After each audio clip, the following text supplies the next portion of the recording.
Chapter 353. The master knelt on the ground. His face was red and white. Hearing the words, "Ye family," he remembered the true identity of the person in front of him. A sliver of memory that had been hidden for many years slowly rose. It made him feel ashamed, angry, and afraid. The feeling of shame was easy to understand.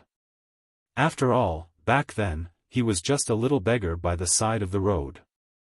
To be able to get to where he was now, it was all because of the Yi family. How had the young lady of the Yi family educated people like him? As for the anger and fear, it came from his natural reaction. It was a kind of shame and anger after being stripped naked. Thinking that the imperial envoy was a descendant of the Yi family, he was afraid that whatever he knew in his head, the other party would also know. Then, how could he use those things to threaten the other party? The other party had cut down Master Xiao with one strike. Could he not cut him? "The court has treated you well," Fan Xian looked at him and said each word clearly. Fan Xian looked at him and said each word clearly, "Putting aside you three masters, even a normal treasurer's annual salary is even more than a third-level official in Jingdo. What are you not satisfied with?" A glimmer of coldness flashed through his eyes. "Do you think that the production of the palace treasury all depends on your heads? That the 20 million liang of silver every year blinds your eyes and makes you feel dissatisfied and that you should earn more?" These words hit the bottom of the treasurer's hearts. The palace treasury's annual production was abundant and sold to various countries under heaven. It brought the Qing kingdom a great profit. Although the treasurer's treatment was already very high, compared to that enormous sum of silver, they still felt uncomfortable in their hearts. They always felt that they earned money for the court and should be given more. This was why they privately took bribes, bent the law, and oppressed the common people. Hearing the imperial envoy say this, although the treasurers did not talk back, the meaning appeared in their eyes. Fan Xian laughed coldly and ruthlessly tore away their masks. Lightly mocking, he said, "The problem is, the things you rely on, are they really the things in your heads?" There was a silence.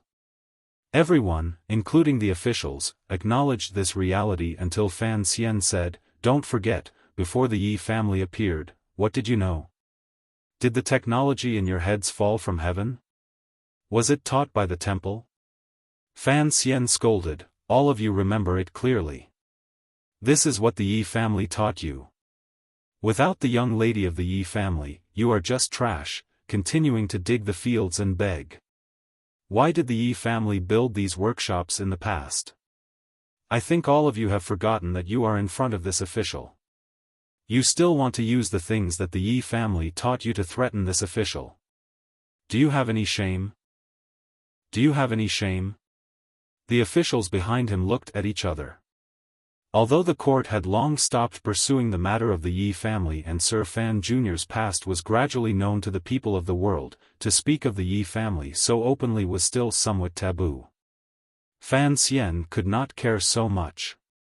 He was angry, but he wanted to use this opportunity to clear his name. In this world, no matter what you did, you had to be justified. Fan Xian had scolded the treasurers and beheaded them. Disregarding the benefits, he had first taken the flag on a moral level. The manager of the second workshop finally softened. He knelt on the ground and wailed, "Milord, this lowly one knows his mistake. Please, milord, give this lowly one a chance. Let this lowly one use the skills I learned in the past to serve the court." Although this master was wailing in pain, Fan Xian's sharp eyes did not find any traces of tears on his face. On the contrary, the corners of his lips were pressed tightly together. He couldn't help but smile coldly. He knew that the others still thought he wouldn't continue killing and that the things in his head were still useful. Fan Xian gently clapped his hands. When the clapping was about to end, 4 old men around 50 years old were escorted into the workshop by Overwatch Council officials. These old men were not bystanders. They were the shopkeepers of Qingyu Hall who had come back from the Central Plain via Danzhou. The Overwatch Council officials set out 4 chairs. Fan Xian rose and, expressionless but deliberately respectful, invited the 4 shopkeepers to sit. The officials, treasurers, and workers were all confused. They wondered who these old men who seemed like they would be blown over by the slightest breeze had the right to sit side by side with the imperial envoy. Although the deputy, Ma Jie, didn't say anything, he was muttering in his heart. He thought, even I am standing behind the imperial envoy, how dare these commoners? Fan Xian's finger slid across the robe on his body and dipped into some icy rainwater. He smeared it between his brows and slowly rubbed it. He asked, "Do you still recognize who these 4 are?" Nearly 20 years had passed since the Yi family's collapse. The workers in the palace treasury workshop were no longer the same as before. Even the treasurers had never seen the high and mighty 23 head shopkeepers of the Yi family, so they did not recognize who these 4 people were. Even though there were old men from back then, they were too far away and could not distinguish clearly. On the other hand, the second workshop's manager, who was kneeling on the ground, slowly swept his hesitant gaze across the 4 people's faces. He lowered his head and thought for a long while. Suddenly, he seemed to have thought of something and was so shocked that his legs gave way. His originally kneeling posture, he immediately sat down on the muddy water. It had been 20 years since they had seen each other. As a small helper of the Yi family, it took him a long time to remember who the people sitting in front of him were, the old shopkeepers of the Yi family. The second workshop master's body began to tremble. Only now did he know why Fan Xian was so fearless, why he had forced him, the treasurers, to rebel, and why he did not care about what they remembered in their minds. He had brought the old shopkeepers, who had been under house arrest in Jingdo, to the palace treasury. What kind of people were the old shopkeepers? They were the first group of students of the young lady of the Yi family. They were also the masters of all the teachers and helpers of the Yi family. They were also the ancestors of the present palace treasury treasurers. With such a group of old men at his side, the imperial envoy did not care about the problem of lost craftsmanship, nor did he have to worry about the quality of the palace treasury's products. Truthfully speaking, the palace treasury had been single-handedly built by these old shopkeepers. How could they not be managed? Thinking this through, the master's face was full of despair, but there was still a glimmer of hope in the depths of his heart. Opening his mouth, he struggled to crawl toward Fan Xian and wailed, "Teacher, please ask for leniency on behalf of your disciple." Everyone was startled, and Fan Xian was also slightly surprised. He knew that this person was not asking for leniency from him. Following the master's gaze, he found that he was looking at 7th Yi. He couldn't help tilting his head and asking curiously, "7th Yi, was he your former disciple?" 7th Yi's face darkened. He stared at the master's face and said in a raspy voice full of resentment, "He learned from me for a few days." Fan Xian smiled slightly. He understood 7th Yi's feelings. After the Yi family collapsed, the 23 old shopkeepers had been captured by the court from various places and placed under house arrest in Jingdo. Some of their disciples had resisted and died, while others struggled at death's door. Of course, this was all people's own choice in the face of impending disaster. No one blamed them. However, for someone like the second master who had climbed to such a high position, his behavior back then must have been very bad. Hearing the second master call out, "Teacher," the third master, who had been standing silently to the side, froze to the side like he had been struck by lightning. Looking at the 4 old men sitting beside the imperial envoy, he completely couldn't believe his ears. The remaining members of the Yi family among the treasurers confirmed the identities of these 4 people. Amidst their shock, there were also some people who still had old memories. They all stood up and knelt in front of the 4 old shopkeepers with shock, joy, and fear. 4th Master. Uncle 12th, I am Zhu Zi. Greetings, old shopkeepers. Back then, I was a worker in the Chuzhou branch doing odd jobs. Although most of the treasurers did not have much of a relationship with these 4 old shopkeepers, the palace treasury meeting to recognize relatives was already bustling with activity. Fan Xian's face darkened and he said in a cold voice, "I'll come back to recognize relatives in a bit." Although his expression was unhappy, his heart had calmed down. With the 13 spies as deputy masters and the remaining power of these old shopkeepers, his plan to reform the palace treasury should be able to proceed smoothly. Meeting again after 20 years, the atmosphere in the workshop immediately became somewhat sad. This kind of sadness perfectly diluted the earlier tension. Only the officials of the transport company felt uneasy, and some of the Xinjiang people laughed coldly to themselves. If the scene in front of them got back to Jingdo, the emperor would probably have some opinions about Commissioner Fan. The second master lowered his head and knelt on the ground. He also felt slightly comforted in his heart. Looking at this situation, at most he would receive some punishment. In a moment, he would desperately admit his mistake.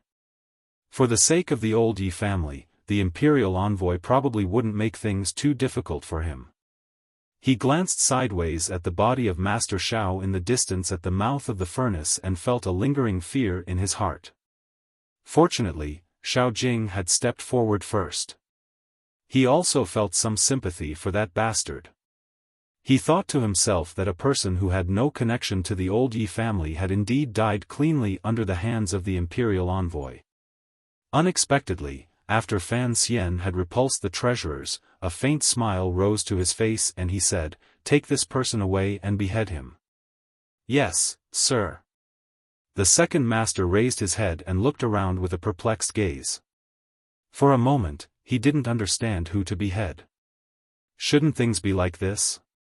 It was not until he was dragged up by the Overwatch Council officials that he realized the imperial envoy still wanted to kill him.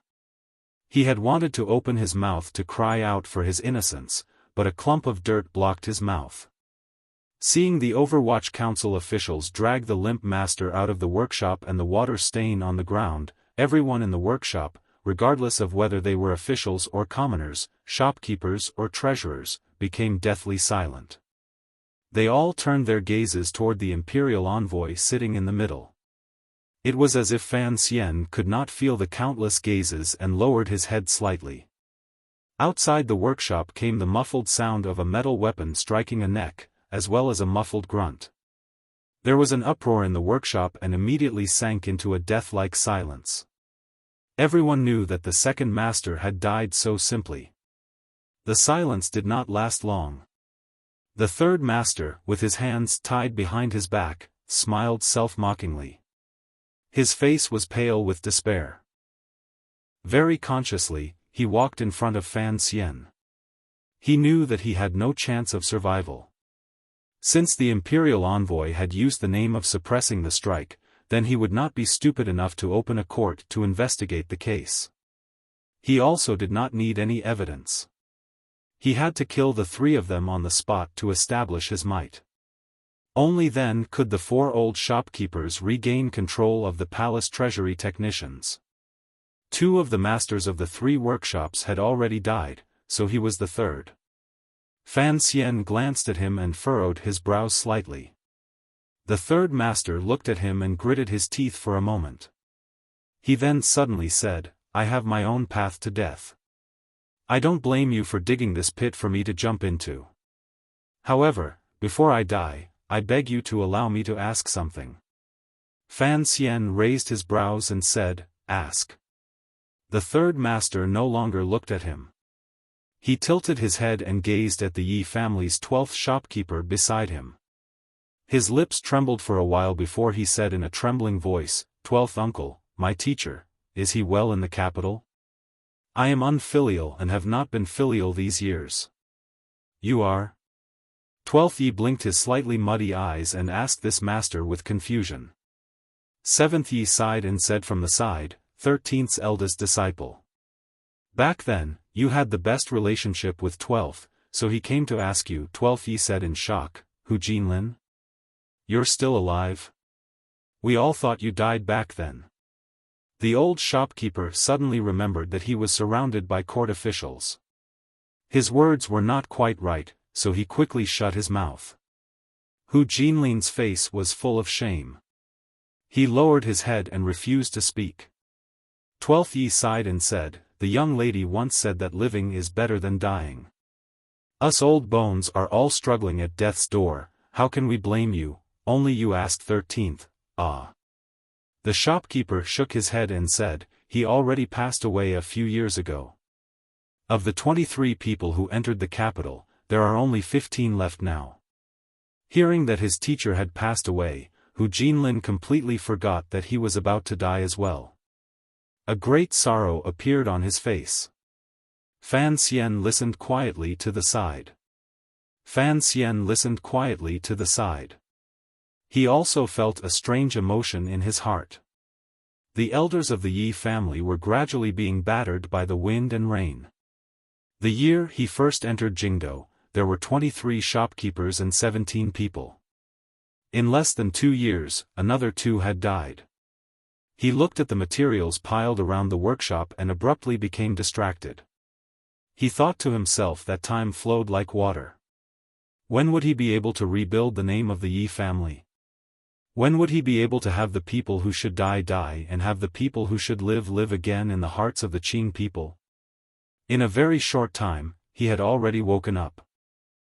Looking at the third master in front of him, he said mockingly, "Although I don't know if you are acting or if you really still have feelings for me, I never planned on killing you. So don't think that you can live because I'm soft-hearted." Hu Jinlin, who thought he was going to die, had no hope of getting lucky after the tragic deaths of his 2 masters.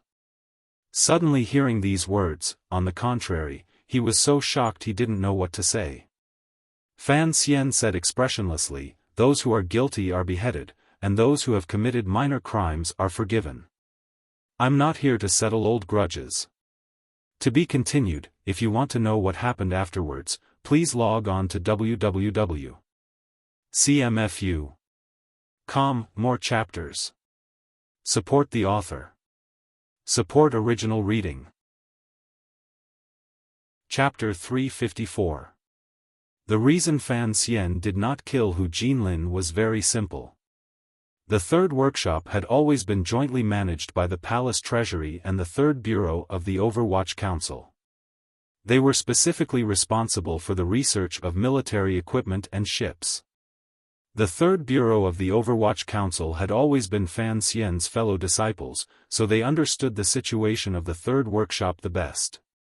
Hu Jinlin was wholeheartedly engrossed in studying the blueprints the mistress of the Yi family had left behind. His personality was wooden and dull. Although he had embezzled a great deal of silver, he had never done something that Fan Xian could not tolerate, such as taking over fields and bullying women. Compared to the masters of the first and second workshops, there was indeed a reason for him not to be killed. Of course, the most important reason was that Fan Xian did not want to kill him. From another angle, it showed that he was not a righteous official. The master of the third workshop was taken away. There were still many treasurers left in the workshop. These people looked at each other. At the beginning of the strike, everyone was secretly anxious in their hearts, but they still had some confidence. It was not the first time the treasurers had banded together to oppose the officials of the court's transport company. In the past, as long as their requests were not excessive, the matter would always be resolved peacefully. In their eyes, they only wanted to protect the silver they had extorted and harshly withheld over these years. It was indeed a reasonable request. However, no one had thought that the new imperial envoy would be so vicious and merciless. After pointing out the nature of the palace treasury and inviting out the 4 old Yi family shopkeepers, the treasurers all knew that all of their trump cards had lost all effect in front of this young official. At this moment, the treasurers were just a flock of chickens waiting to be slaughtered. It was just a matter of how many Fan Xian wanted to slaughter. Not many. Following Su Wenmao's naming and statement of crimes, another 3 treasurers were pulled out from the crowd. These 3 treasurers had done many evil things and secretly colluded with the officials of the Suzhou government. The matters they had handled had violated countless Qing laws. Killing them 16 or 17 times was not enough. Fan Xian accepted the file in Su Wenmao's hands and glanced at the treasurers in front of him who had wet his pants and couldn't even stand steadily. He furrowed his brows and said, "You're the one who married 12 concubines?" The treasurers didn't even have the strength to nod. He was terrified. Fan Xian shook his head and mockingly said, "Marrying 12 concubines only shows that you are rich and have a lot of confidence in the bed between husband and wife. But out of the 12 concubines, 9 of them were taken by force. That is very shameful. Stealing someone's wife and killing their own husband? Impressive, impressive. You are even more arrogant than the most famous hedonistic playboy in the capital." Although the other 2 treasurers did not commit such a crime, they still deserved to die. Fan Xian waved his hand. The Overwatch Council officials dragged the 3 treasurers out. Following the sound of 3 knives and 3 wretched cries, 3 lives were lost. Killing people without a change in expression was something the Overwatch Council officials could do. Even the soldiers by the side of the workshop could barely do it. However, the officials of the Palace Treasury Transport Company could not take it anymore. Their backs were drenched in sweat. Some of them smelled the blood inside and outside the workshop and wanted to vomit. Deputy Ma Jia was still relatively calm, but the sweat on his face began to drip furiously. Pitifully, he moved closer to Fan Xian's ear and said, "Sir, in a few days, the palace treasury will open for bidding. Killing people is inauspicious, killing people is inauspicious." Naturally, there was no way to save the people who had been killed, but Ma Jia was afraid that Fan Xian's vicious nature would explode and continue to kill. Fan Xian smiled and said, "Sir Ma, don't worry. 6 years ago, Mayu, the eldest princess personally came to the palace treasury for the last time. How many treasurers did she kill?" He extended his thumb and pinky finger and said, 6. "I am a junior, so naturally, I won't kill too many. I've already killed 5. That's enough." Hearing these 2 words, the hearts of the officials behind him relaxed involuntarily. The treasurers in front of them were wild with joy. Regardless of who it was, they were all frightened by the 5 bloody heads until their legs felt weak. Only Su Wenmao suppressed the displeasure in his heart after a moment of surprise and didn't say anything. Deputy Ma Jia furrowed his brows, thinking that there was more to the imperial envoy's words. The eldest princess had killed 6, and he had only killed 5. If this matter went wrong in the future and the imperial censors reported him for violating court law and killing indiscriminately, it looked like there would be an explanation. It seemed that although this imperial envoy was young, his thoughts were ruthlessly meticulous. He could not miss the path that his cousin, Ren Xiaofan, had painstakingly paved for him.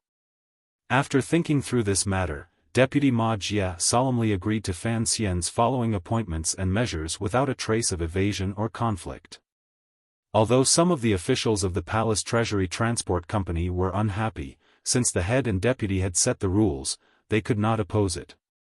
In Fan Xian's plan, the masters of the 3 large workshops were either dead or imprisoned. It just so happened to free up the 3 most important positions for the 3 old Yi family shopkeepers to temporarily hold.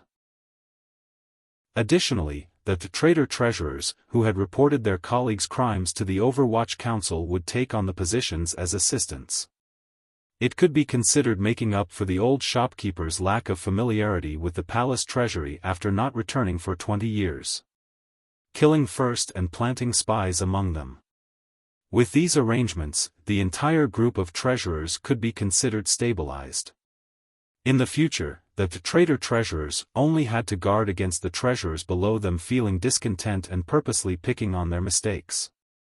When they did things, they had to be particularly careful. Once the group stood, these deputy masters would be particularly vicious and stare at the subordinate treasurers. The 2 clashed. Presumably, the things that Fan Xian did not want to see would gradually decrease. 3-day order, there's still half a day, Fan Xian said. Don't look at me, I know you can all read. Go back. Some of the workshops that you should be in are hundreds of li away. If you don't hurry home to raise the money and then return to the workshop to work, are you going to continue standing here like clay figurines? Fan Xian said, those who didn't die, spit out the silver and give me a clear account of what you have done. Write a note yourself. His voice gradually became cold at the end. After saying this, he walked out of the large workshop under the terrified gazes of the treasurers. The soldiers General Yi led gradually dispersed. The Overwatch Council officials all returned to their positions. It was still unknown who the spies placed in the workshops were. The officials whispered among themselves, but no one knew what they were talking about. The workers had watched a great show. After the treasurers had been taught a lesson through blood and fire, they became particularly obedient and terrified. The heavy rain outside gradually stopped. A lively palace treasury strike incident ended in such an absurd and nonsensical manner under Fan Xian's knife and the shopkeepers' old faces. The treasurers and officials returned the silver smoothly. After Fan Xian had examined them one by one, he also gently raised his noble hand. As long as they did not hide it too far, he left them some face and did not squeeze everyone dry of their family property. Being an official was only for money. If they were all swept clean, the officials of the palace treasury would not be able to show it on the surface, but they would certainly have a great knot in their hearts. When they did things, they would be incomparably lazy. Even with all 5 fingers spread open and pulling at the silver, the Yaman's 3-day order still recovered a large amount of silver. Even though Fan Xian's family was extremely wealthy and he had seen a lot of things in this life, looking at the number on the account, he still sucked in a cold breath in shock. He felt a faint regret in his heart. This matter had become a big deal. It was impossible to hide it from Jingdo. Under the eyes of everyone, the silver that was cleared, other than the wages owed to the workers these years, had to be sent into the palace treasury's special accounts. It was impossible for him to move it personally. If he had known earlier that the treasurers were the fattest corrupt officials in the world, perhaps Fan Xian would not have organized such a purge. Instead, he would have directly had the swordsmen of the 6th Bureau of the Overwatch Council be thieves. Other than things like land deeds, he would have stolen the rest of the banknotes into his own private hands. He was currently short of silver. If he could have this large sum of silver, he would no longer need the help of the North, and it would prevent new problems from arising in the process. More importantly, it would also allow his father to stay out of the matter, so that he would not be implicated in the future bidding. Returning to Haitang, after that day of the strike, Fan Xian returned to the manor and bitterly complained to this girl. Other than righteousness, he analyzed the current situation in detail and warned her that the Qing emperor probably already knew that the two of them were together. If she dared to go peep in the workshops in front of the tiger guards, he probably wouldn't be able to sit in his position in the palace treasury for more than 2 days. If he couldn't stay in the palace treasury, how much more silver would Northern Qi have to fork out in a year? Haitang was a bit innocent. She thought that she was just bored, so she wanted to go for a walk. How did it involve some conspiracy? Fan Xian was a bit suspicious. On the surface, he didn't bring up the matter again, but in his heart, he was still a bit uncomfortable.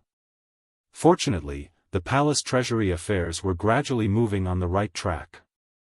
This process only needed a few days. It had to be said that Fan Xian's cold-faced killing during the strike had deeply intimidated everyone. Furthermore, the old shopkeeper's reappearance and Fan Xian's clever arrangements had all played a large role. The workers once again received the wages they had worked for many years. The girls who had been forcefully taken also returned to their homes. The entire palace treasury floor was filled with an atmosphere of joy. Amidst the joyous atmosphere, there were also some discordant notes mixed in.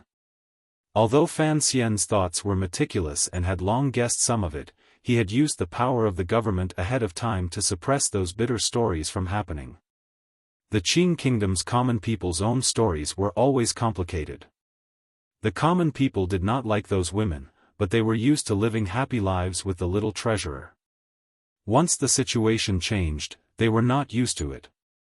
The treasurers did not have sex in the middle of the night, so there were not many cases of forcefully taking concubines. Although there were not many cases, it involved matters between men and women. It created a bad influence among the people. Fan Xian was vexed, but he didn't have any good ideas. It was difficult for an upright official to resolve family matters. He, a ruthless official, was also not that strong, so he could only toss it aside. However, these were just small interludes. On a larger level, the authority of the new head of the Palace Treasury Transport Company, Imperial Envoy Fan Xian, had already been established. Furthermore, in the hearts of the tens of thousands of low-level workers in the Palace Treasury, he had firmly forged an image of being upright and outspoken, incorruptible, and wise. Presently, he no longer needed the help of the Eighth Bureau. With his reputation as a civil and military official, Fan Xian had long become familiar with these methods. The Palace Treasury gradually calmed down. However, the strike had ended, but Fan Xian's plan had only just begun. To beat the snake to scare it, one half of the two-headed snake had been ruthlessly killed by him. With the other injured, it was time to begin moving. "Is there any new news from Ziyue?" Fan Xian asked casually as he sat in a chair and looked with narrowed eyes at today's council reports. Su Wenmao replied, "Not so fast. According to your orders, even if those Xinjiang officials send the news out, it will take at least a month for them to come and go." Fan Xian sighed. The imperial censors in the court do things too slowly. Su Wenmao smiled bitterly, thinking, how could there be someone like the commissioner in the world who waited for the imperial censorate's imperial censors to come and report him? It was only because his background was strong enough that he could sit so calmly. "We can't wait anymore. Tomorrow, we'll capture those people," Fan Xian said. The target of these words was, of course, the trusted officials Xinjiang had left in the palace treasury. At the beginning of the 3-day order, these officials had secretly stirred up the emotions of the treasurers and incited them to oppose Fan Xian. After Fan Xian demonstrated his bloody methods, these officials were as happy as if they had eaten a sweet jujube. Throughout the night, they thought of ways to send out memorials without asking. Of course, it was to report to the officials of the eldest princess faction in Jingdo. At the beginning, Fan Xian had allowed the treasurers to link up for 3 days and finally form a strike to force the emperor to abdicate. It was for the sake of making the pustules in the palace treasury grow more plentiful and to see who was playing tricks. Before and after, the Overwatch Council's secret agents watched the many officials in the transport company with great caution. These people had no way of escaping the net Fan Xian had laid out. "Let's do it," Fan Xian said with a pained smile. "We're all leaving. We can't keep them here to eat porridge." Su Wenmao made a sound of acknowledgement and asked with confusion, "Sir, why didn't you cover up the news at the beginning? After all, there was a strike this time. Once the court in Jingdo discussed it, if Xinjiang did something else, I'm afraid your days would not be easy." Fan Xian fell silent. His fingers gently tapped against the armrest of the chair. This was a very common behavior when he was thinking about a problem. After thinking for a while, he decided to explain a bit more to his trusted aide. He raised his head and explained, "The palace treasury is divided into 2 parts. The workshops are the foundation, and the export merchants are the hands and feet. If I want to break someone's hands and feet, I have to first lay down a solid foundation. I have never been used to planning for a situation that takes too long, so I chose to force these people in the palace treasury to overreact first. Only then can I strike heavily and find an excuse to chase the Xinjiang officials out." Su Wenmao nodded, but he thought that this could not explain his earlier question. Looking at the commissioner's expression, he knew he had a sense of propriety, so he listened patiently. I want to force the enemies in the palace treasury to act, Fan Xian said with a slight smile. Isn't the eldest princess also waiting for me to force her? Given her eyes in the court and palace, how could she not know that the old shopkeepers had followed me to Jiangnan? And she has never told this matter to the officials in the palace. It is clear that she does not want those officials to know my bottom line and not dare to stand out bravely. Think about it, if everyone knew that the old shopkeepers were with us, how could this strike have happened? Naturally, it would not have happened. Su Wenmao furrowed his brows. If they knew that you had old teachers from Qingyu Hall at your side, those treasurers would not have dared to stand out and make irresponsible remarks. But the question is, why would the eldest princess hide this information and wait for the palace treasury officials to secretly make connections, thus giving you a good opportunity to establish your might? If she had explained it clearly beforehand, the treasurers would certainly have been much more well-behaved. Those Xinjiang officials would have also calmed down and not let us find any reason to do so. Fan Xian shook his head and sighed. This eldest princess stands much higher than most people. Yes, it looks like she has given me a chance to establish my might and even allowed me to intimidate a group of officials in the palace treasury. However, in the way I handled this matter, I had no choice but to borrow more of the people and power of the old Yi family. I had to kill people to establish my might.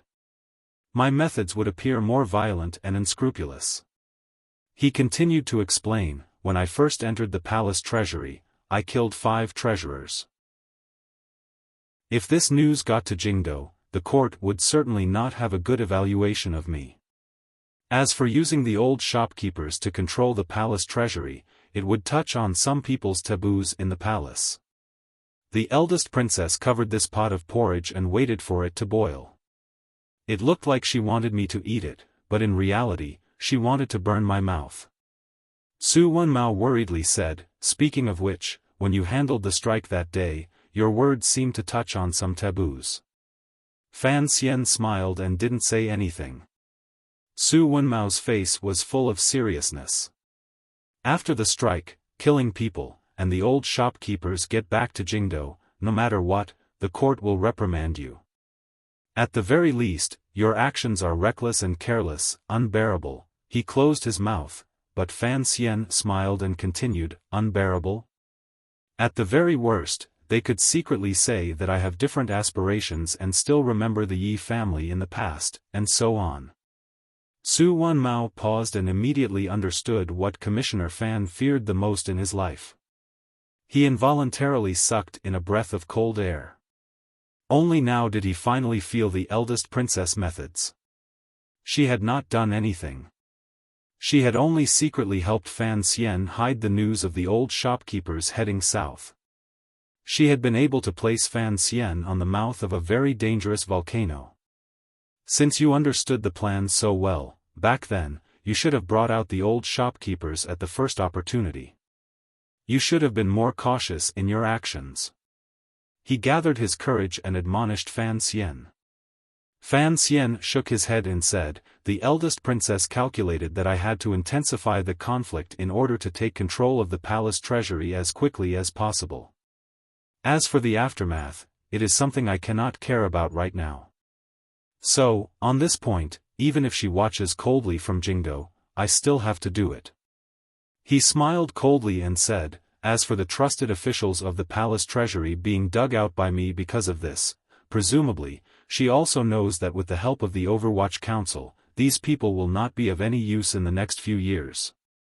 On the contrary, they will bring her unwanted trouble. Since they are already useless people, why would she care about their life or death? They are just a few abandoned chess pieces to give me some trouble before they die. Since no matter what she does, it is impossible to stop my complete takeover.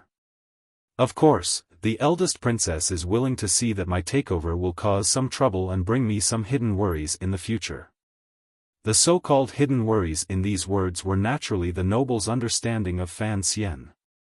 Perhaps there would be some subtle changes because of the palace treasury matter. Who knew if the cold-blooded side Fan Xian showed in handling the palace treasury matter would touch the Empress Dowager's sensitive nerve or make the Empress and the Crown Prince think of the Yi family in the past. Making connections was like a venomous snake that ate at one's heart and soul. Before Fan Xian had enough power to deal with them, perhaps they would become wary. The Empress Dowager, the eldest princess, and the Empress were a group of women in the harem. The Crown Prince and the second prince were a pair of quarrelsome lovers. If they once again united because of Fan Xian's existence, and if the emperor would have some kind of suspicion toward Fan Xian, the eldest princess would laugh. The eldest princess should laugh, and Fan Xian should cry. In the palace treasury matter, the so-called, with the shopkeeper in hand, I have the world. The eldest princess had to accept this reality, so she only wanted to obtain some benefits from it. What should I do next? Fan Xian lowered his head and said faintly and insipidly, nothing much. According to the director's words, the eldest princess's vision is still limited to one palace. If the imperial censorate really accuses me this time, I'm afraid she will suffer a loss. Su Wenmao looked at him with disbelief. Fan Xian raised his head and a confident smile rose to his face. Since the emperor has given the old shopkeeper to me, it means that, in a short amount of time, he believes in my loyalty. If I go to Jiangnan to take over the palace treasury, it will damage the eldest princess's face. If the eldest princess maintains her silence at this time, then it's fine. If I do anything wrong in cleaning up the palace treasury, the Jingdo court officials will rise up and attack me. The emperor can't help but be suspicious. As for the problem of the old Yi family, it won't affect me too much. I want this pot of porridge in the palace treasury to be cooked quickly. The eldest princess likes me to use a fierce fire, but I hope she will secretly help me use a fierce fire. Fan Xian smiled and said, although my actions in the palace treasury are impudent and worthy of suspicion, I did not purposely hide it. Naturally, the emperor believes in my sincerity. Although the eldest princess looks on coldly from the side, she is scheming without authorization. This is the so-called insincerity. He finally explained, any scheme, at the final stage, only depends on the emperor's mood and closeness. I have always been completely honest with the emperor. He didn't know if these words were to convince Su Wenmao or to deceive him. In this battle, Fan Xian knew that his son-in-law had to obtain victory. As his son, he also had to obtain victory. After the emperor had established the second prince as an enemy for the crown prince, he had now successfully established Fan Xian as the most valiant whetstone. The eldest princess only saw the pressure Fan Xian's rise brought to the two princes and the Empress Dowager and Empress in the palace. She did not see clearly that this kind of pressure was secretly cultivated by the Qing emperor. This was what Fan Xian had said earlier through Chen Pingping's mouth. The eldest princess's vision was still limited. It was not the limitations of history, but the limitations of her but. After all, she was not an emperor who sat on the dragon chair and looked down on the world. To be continued. If you want to know what happens next, please log on to www.cmfu.com. More chapters. Support the author. Support original reading. Chapter 355. It was the middle of March. Spring had long swept across the world from the north to the south. Regardless of whether it was Shangjing in the north or Jingdo in the Qing kingdom, they were all enveloped in a flourishing scene. In the land of Jiangnan, the green water rippled and the green mountains hid each other. Along the river, the willow trees sprouted tender green branches and wrote the word vitality. The palace treasury was southwest of Jiangnan Road, so it could not escape the good fortune of nature. In just a few days, up and down the river, inside and outside the workshops, green grass and light pink flowers grew, decorating the originally dull yamen and workshops. It greatly weakened the hard and cold atmosphere. Amidst the peace, the officials who came to the yamen for work had faces full of smiles and raised their hands in greeting at the yamen door. The rain of blood and foul wind had already passed. Tomorrow, the imperial envoy would return to Suzhou to preside over the matter of the palace treasury opening for the new year. The mood of these officials of the Palace Treasury Transport Company was very relaxed. After opening the yamen to discuss matters, Fan Xian sat in the middle seat and gave a brief summary of the future arrangements. However, there were no trusted aides among these people, so what he talked about was the usual routine, such as the arrangements for the various workshops. Other than reiterating the Qing laws, he also mentioned that the court had specially revised the rules for the palace treasury. They could not be disobeyed. Regardless of whether it was wages or salaries, they all had to be distributed promptly. The daily security and security work also had to be more vigilant. Hearing the imperial envoy say this, the officials also agreed. With those 5 heads in front of them, no one would be stupid enough to contradict him face to face. Fan Xian arranged for Su Wenmao to stay. However, he did not have an official position in the transport company, so he temporarily moved his subordinates to the 4th Bureau. Together with Danda, he led the Overwatch Council officials and secret agents in the palace treasury.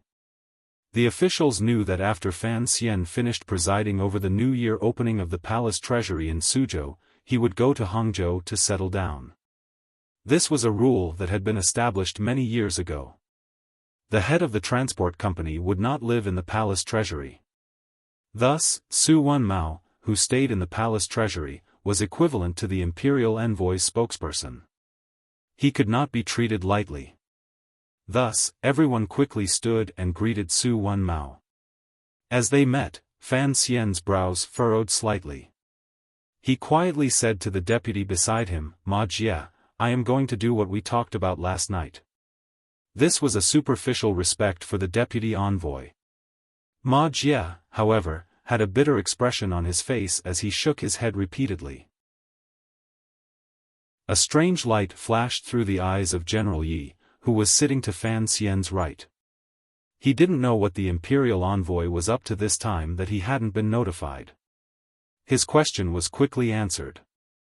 Su Wenmao put on a false smile and walked to the front of the hall. He raised his hands in salute to everyone present. After returning the greeting, he quietly said, "Today, we have investigated the matter of some officials in the Palace Treasury Transport Company secretly doing something improper. They incited the treasurers to cause trouble and shook the foundation of the Palace Treasury. Everyone, please excuse us." Following these words, 7 or 8 Overwatch Council officials walked out from the side of the yamen and rudely asked the officials who had been sitting in their chairs to leave their seats. They rudely removed their official hats.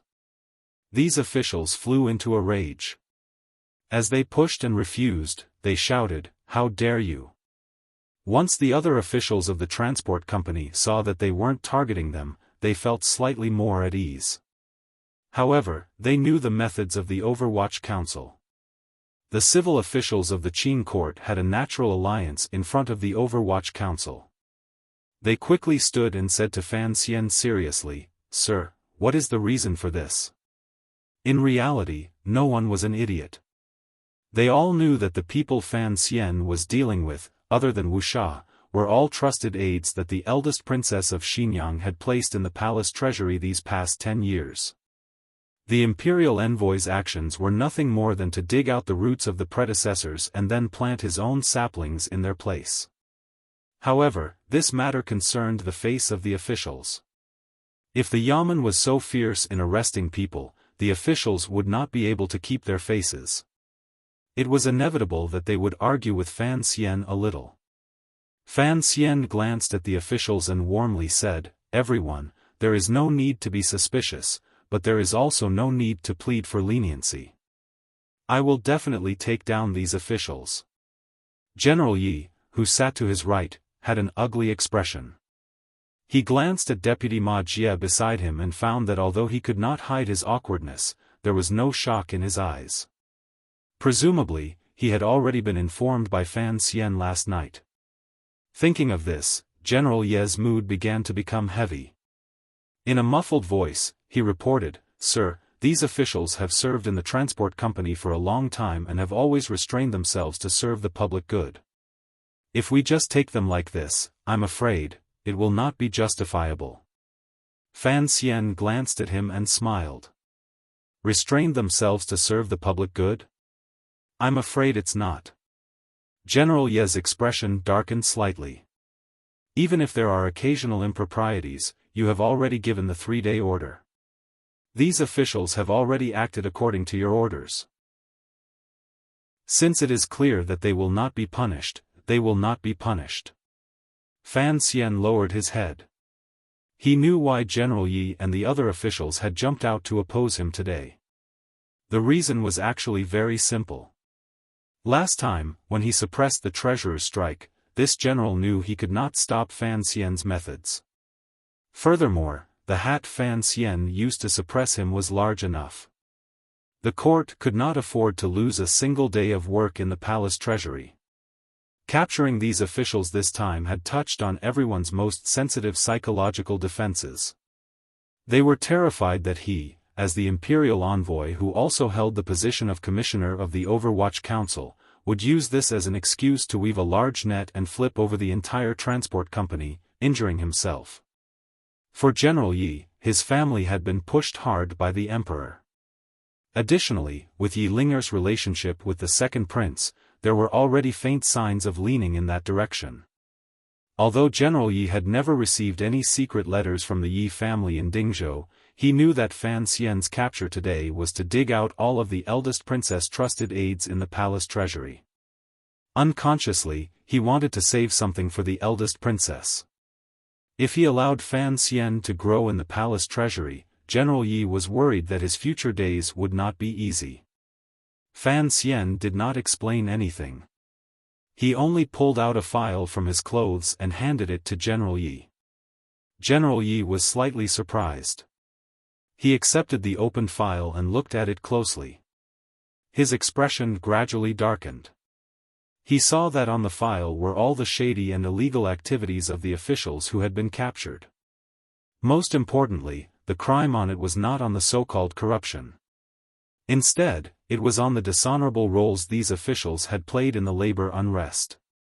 All of the evidence, including the traitorous confessions of the treasurers, were clear. For example, when an official had spoken to which treasurers, the locations, and people were all clearly written. The attack was ruthless and accurate. It was truly the Overwatch Council's top-notch methods. Looking at each line of evidence on the file, this general's heart couldn't help but gradually grow cold. He thought that the imperial envoy had only been in the palace treasury for a few days. How could he have investigated all of the transport company's ins and outs so clearly? Furthermore, how did the people of the Overwatch Council know so clearly about the secret conversations between Xinyang's trusted aides and the treasurers? Could it be that there were Overwatch Council spies among the treasurers? Thinking of this, General Yi remembered the legendary terror of the Overwatch Council. Those spies, who had already been described by the people as being like poisonous snakes in the night, were everywhere. He involuntarily began to worry about himself. Would there also be Overwatch Council spies in his manor? However, as the general in charge of the palace treasury's defense, he was not very afraid of the Overwatch Council. First, he was a third-level official. The Overwatch Council did not have the power to arrest him without asking for an edict. Second, as a member of the military, regardless of faction, the Overwatch Council saw the power of the Qin Kingdom's military and had to give them some face. On the matter of the labor unrest, General Yi thought he had performed well enough. Today, it truly involved the eldest princess face, as well as the matter of the princes in Jingdou. He forcefully resisted the unease in his heart and stood. He bowed to Fan Xian and said sincerely, "Sir, this." After all, he was a general, so he didn't know how to organize his pleas. Fan Xian smiled and looked at him. He shook his head and said, "There's no need to plead." General Yi was terrified that Dingzhou was still not willing to send a message. He had no idea which side to stand on, which was why he had sunk into the difficult situation he was in. However, Fan Xian had acted first. He gritted his teeth and forced himself to say, "Sir, these people are all officials of the transport company. I wonder if you want to take them as the head of the transport company or as the commissioner of the Overwatch Council?"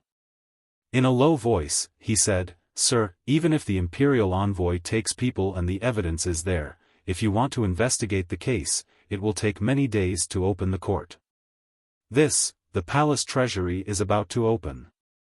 Fan Xian glanced at him and was surprised by the other party's courage. After thinking for a moment, he understood. If he wanted to take these officials, the method he used was very particular. If he used his identity as the commissioner of the Overwatch Council to investigate the case, then once it got back to Jingdou, it would draw the court's attention. The elders in court would probably think he was targeting the eldest princess or something. If he used his identity as the head of the transport company or the imperial envoy to investigate the case, he could not delay this any longer. Who was Fan Xian? How could he care about the discussion in Jingdou? He smiled and said, "General Yi, don't worry too much. I have always believed in Qing law and will not act recklessly. Today, I have taken these officials. For the sake of fairness, I will not personally investigate the case." General Yi was slightly startled. "As long as you don't personally investigate the case, no matter who investigates, it will depend on Jingdou's inclination." With Fan Xian's promise, he could answer to Jingdou, so he hesitantly retreated. However, he was curious as to why Fan Xian was not personally investigating the case. Was he going to lock these officials up in the palace treasury? They couldn't keep them locked up forever. The court would eventually send an inquiry.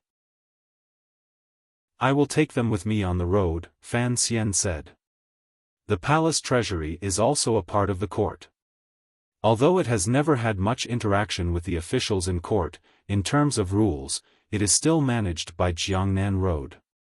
He gazed at the many uneasy officials in the hall and comfortingly said, "I know what everyone is worried about. Don't worry, I am not a vengeful person. Just as I said to General Yi earlier, for the sake of fairness, I will not personally interrogate these people. Instead, I will hand them over to the governor of Suzhou." He smiled slightly and said, "With Sir Shui investigating the case, presumably no one will have any more misgivings." He looked at the eldest princess trusted aide who was still confronting the Overwatch Council officials in the hall. A glimmer of anger flashed across the corner of his lips. When did catching people become a game of eagle catching chicks? Su Wenmao's face reddened slightly as he glared fiercely at his subordinates. The Overwatch Council officials felt ashamed in their hearts. They went forward and used a few Foshan shadowless kicks, kicking the palace treasury officials who were still crying out for injustice and refused to submit to the ground and tying them up. The officials in front of the hall couldn't help but shake their heads. They had wanted to persuade the imperial envoy to at least leave some face for the officials. Thinking of Fan Xian's earlier display of warmth and sternness, they were intimidated by that kind of warmth, coldness, and mood swings. They didn't dare to open their mouths and plead for mercy. As a subordinate, they were not afraid of their superior's cruelty. They were afraid of their superior's moods and not knowing when they would pull out that knife again. Fan Xian's last opening of the palace treasury yamen thus ended. After the hall dispersed, he asked Deputy Ma Jia to stay behind. The two of them sat in the garden behind the manor. As they got close to the scent of spring, they talked about some matters that carried the chill of autumn. "Don't blame me for being too ruthless."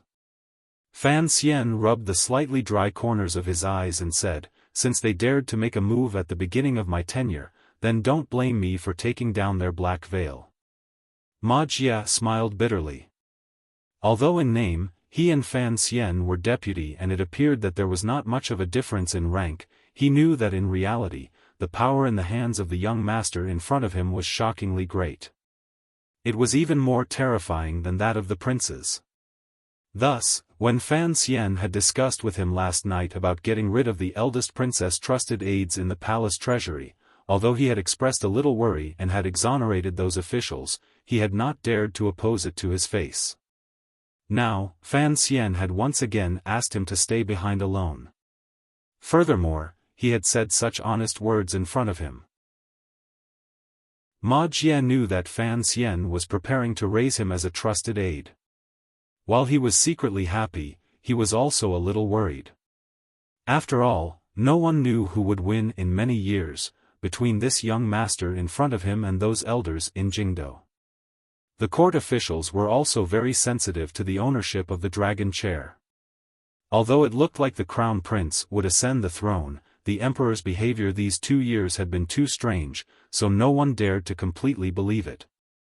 If it was the second prince ascending the throne, everyone knew that Commissioner Fan and the second prince did not have a good relationship.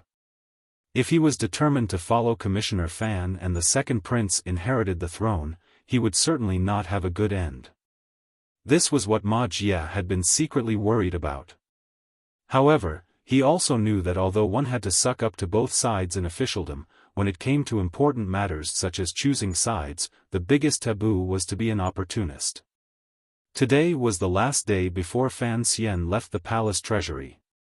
Talking to him again was, of course, to make his attitude clear. Ma Jie had thought about it all night, so he was not very flustered. Calmly, he said, "Everything you have discussed is what I have requested. I will immediately write 2 documents on this matter. One will be sent to the Hall of Governmental Affairs. The other will be sent immediately on horseback to the Suzhou governor's manor. Please, do not worry." Hearing these words, Fan Xian knew that Ma Jie knew to tie his thigh. He was even willing to use these 2 documents to share the criticism that Fan Xian might receive. He also wanted to use this to show the people in officialdom where he stood. He had made up his mind. He glanced warmly at Ma Jie and said, "Sir Ma is considerate." Ma Jie smiled slightly and replied, "As the deputy of the palace treasury, I should be investigating the officials under me. For them to cause trouble this time, it is already my dereliction of duty." Fan Xian smiled. A moment later, he opened his mouth and said, "Does Sir Ma think that my handling of the matter today was appropriate?" Ma Jie thought for a moment and then respectfully replied, "Sir, you have thought far ahead. It is indeed a good plan. Officials are not like treasurers. They cannot be casually killed or casually punished. If the case was tried in the transport company's yamen, it would take too long. It would also easily attract criticism. Tomorrow, you will take these criminal officials to Suzhou and hand them over to the governor for interrogation. Governor Shui is a pillar of the country. He has a powerful official reputation and admires you. He will certainly be able to help the court investigate this case and give the emperor a good explanation." Fan Xian gave a silent praise in his heart. This deputy had indeed guessed his thoughts clearly. Fan Xian was going to find a way to get rid of Xinyang's trusted aides in the palace treasury. Although the strike this time had given him a good excuse, if he completely did it himself, it would not be appropriate. The matter involved the eldest princess, princes, and other nobles in the palace. Throwing this hot potato to that super-ranked official was a clever move. First, the Jiangnan road governor had jurisdiction over this matter. Second, although Shui Qing would secretly curse him, as a border official, his position was different. He was not afraid of the eldest princess far away in Jingdo. On the contrary, he would be wary of Fan Xian deep in the heart of Jiangnan. Weighing the two, Shui Qing should know very well what he should do. Before coming, Xiaofan had mentioned to me that this cousin of mine has the talent to save the world. After getting to know each other these days, it seems that Xiaofan was indeed not boasting. Fan Xian smiled and changed the topic. He once again began to use Ren Xiaofan as a middleman to close the distance between the two of them. Ma Jie smiled and said, 2 years ago, when the commissioner entered the capital, you and Xiaofan hit it off at first sight. When Xiaofan sent letters, he often mentioned your shocking talent and that in the future, you will definitely be an official who can save the world. The deputy and principal chatted happily and gave each other high hats and flattery. They also agreed on the procedures for future trips to the palace treasury. Then, they raised their hands and bid farewell. Seeing him to the door of the garden, Fan Xian looked at Ma Jie's slightly bowed body and blinked his eyes. It looked like there were indeed a number of powerful figures in court. However, those people lacked many favors from his previous life, so they didn't have many opportunities to display them. After today's matter was settled, the palace treasury would have no major problems. He also felt relaxed. Furthermore, the work of stuffing trusted aides into the transport company would gradually begin in the middle of the year. With Ma Jie's help, this matter would go smoothly. At this moment, Fan Xian could not guess what it was that made Ma Jie choose him and not the legitimate prince. This was certainly not something that could be swayed by the close relationship between Taichung Temple's vice-official, Ren Xiaofan. In reality, the reason for Ma Jie's defection was very simple. Because of the relationship between the third prince and Fan Xian, it made him make a large bet concerning his future career as an official and the rise and fall of his family. He bet all of his silver on the little one. After seeing off Deputy Ma and welcoming seventh shopkeeper, Fan Xian appeared particularly busy on the day before he was about to leave the palace treasury.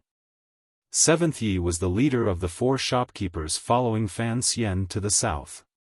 Now, he was already a director of Qingyu Hall. These years, he had been helping the Fan Manor earn money. He was on good terms with Fan Xijia and was also very familiar with Fan Xian. Thus, there were some things that he didn't even dare to probe the other shopkeepers into, but Fan Xian was able to directly say them in front of him. The old man and the young man gathered together and whispered to each other. It was always about the future management and production of the palace treasury. Fan Xian knew that he was a layman in terms of production management, chemistry, and physics, so he delegated all of the authority in this area to Seventh Yi. He did not have many good qualities, but he did not doubt the people he used. It was like this in the palace treasury, and it had always been like this in Jingdo. As long as it involved an open conspiracy, it was all handled by Sir Yan Jr. of the 4th Bureau. Fan Xian had absolute trust in the other party's professional abilities and would not idiotically point fingers. After confirming all of the matters, Fan Xian relaxed. In the past, the old Yi family had been so prosperous. Now, under the shopkeepers' hands, they would certainly be able to gradually reverse the poor management of the palace treasury and the problems with the quality and quantity of production. As long as they could sell more silver, they would have a preliminary account to the emperor. This was something Fan Xian was more concerned about. The matter of delaying wages can't happen again. Fan Xian furrowed his brows and sighed. You should also pay more attention to the quality of the goods. Seventh Yi glanced at him. He was confused as to why the commissioner was always thinking about the matter of wages. Of course, he also didn't understand the reason. The spring light filled the garden. The old shopkeeper looked at Fan Xian's handsome face and, for some reason, wandered off. He faintly thought that although the young master and the young lady did not look alike, they were both the most elegant people in the world. Now that the young master had finally regained control of the Yi family business, although he was only managing it, the old shopkeeper still found it difficult to suppress his emotions. He sighed endlessly in his heart, but he hid it well on his face. The reason he had to hide it was because after nearly 20 years of house arrest in Jingdo, these old shopkeepers all knew that there were some things that could only be done and not said. If there was any sign, it would bring unnecessary trouble for the young master. I had wanted to ask you to go to northern Qi to help the second prince. Fan Xian didn't notice Seventh Ye's thoughts and smiled bitterly. I didn't think that those eunuchs would keep following. The palace is very strict, so I could only have you come to the palace treasury. Seventh Yi smiled slightly and said, "For your sake, the eunuchs are already very gentle to us. The second young master was born to be a merchant, so you don't have to worry. As for the palace treasury, you should know that I very much wanted to come back and take a look." Fan Xian fell silent. A moment later, he said, "Su Wen Mao is here. If you feel any discomfort or if anyone dares to raise an eyebrow at you, tell him. I've already told him, since we've left the capital, we can't suffer any more grievances." Seventh Ye's heart was moved, but he didn't say anything. A gust of wind blew past. Before the tender green leaves on the green tree in the courtyard had fully grown, they were blown off. Fan Xian made a light sound and casually scooped them up in his hand. Looking at the new cut, he furrowed his brows for a long time. After a long time, he asked quietly and faintly, "Can the art be copied down?" Seventh Ye's body trembled slightly. A moment later, he shook his head. "It's a dead rule. It can't be written down. It can only be passed down by word of mouth." Fan Xian said, "The blueprints can't be passed down by word of mouth." Seventh Yi shook his head. "I watched it closely earlier. I don't even know where it is now." Fan Xian thought for a moment. A slight smile rose to his face. "In a few months, come to Hangzhou and tell me about it. My memory is very good." To be continued. If you want to know what happened afterwards, please log on to www.cmfu.com. More chapters. Support the author. Support original reading. Chapter 356. The wheels of the four-wheeled carriage rolled over the grass that had just sprouted on the official road. When they collided with the cracks of the stones on the road, they made a creaking sound, which matched the sound of the reeds in the carriage, as if they were singing cheerfully. The road out of the palace treasury was filled with a joyous scene. Little birds flew quickly in the distant forest beside the paddy fields. The green rice seedlings revealed their slender and shy bodies. The weeds beside the paddy fields looked at them disdainfully. There was an endless stream of carriages on the road, and cargo ships came and went on the river. They transported the products of the palace treasury through various channels and sold them to the people of the world. It was a lively scene.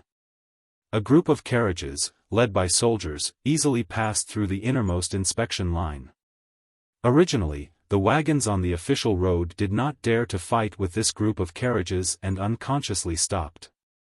However, someone in the group of carriages took a few glances and seemed to have found that there were too many goods coming out of the palace treasury today and the traffic was busy.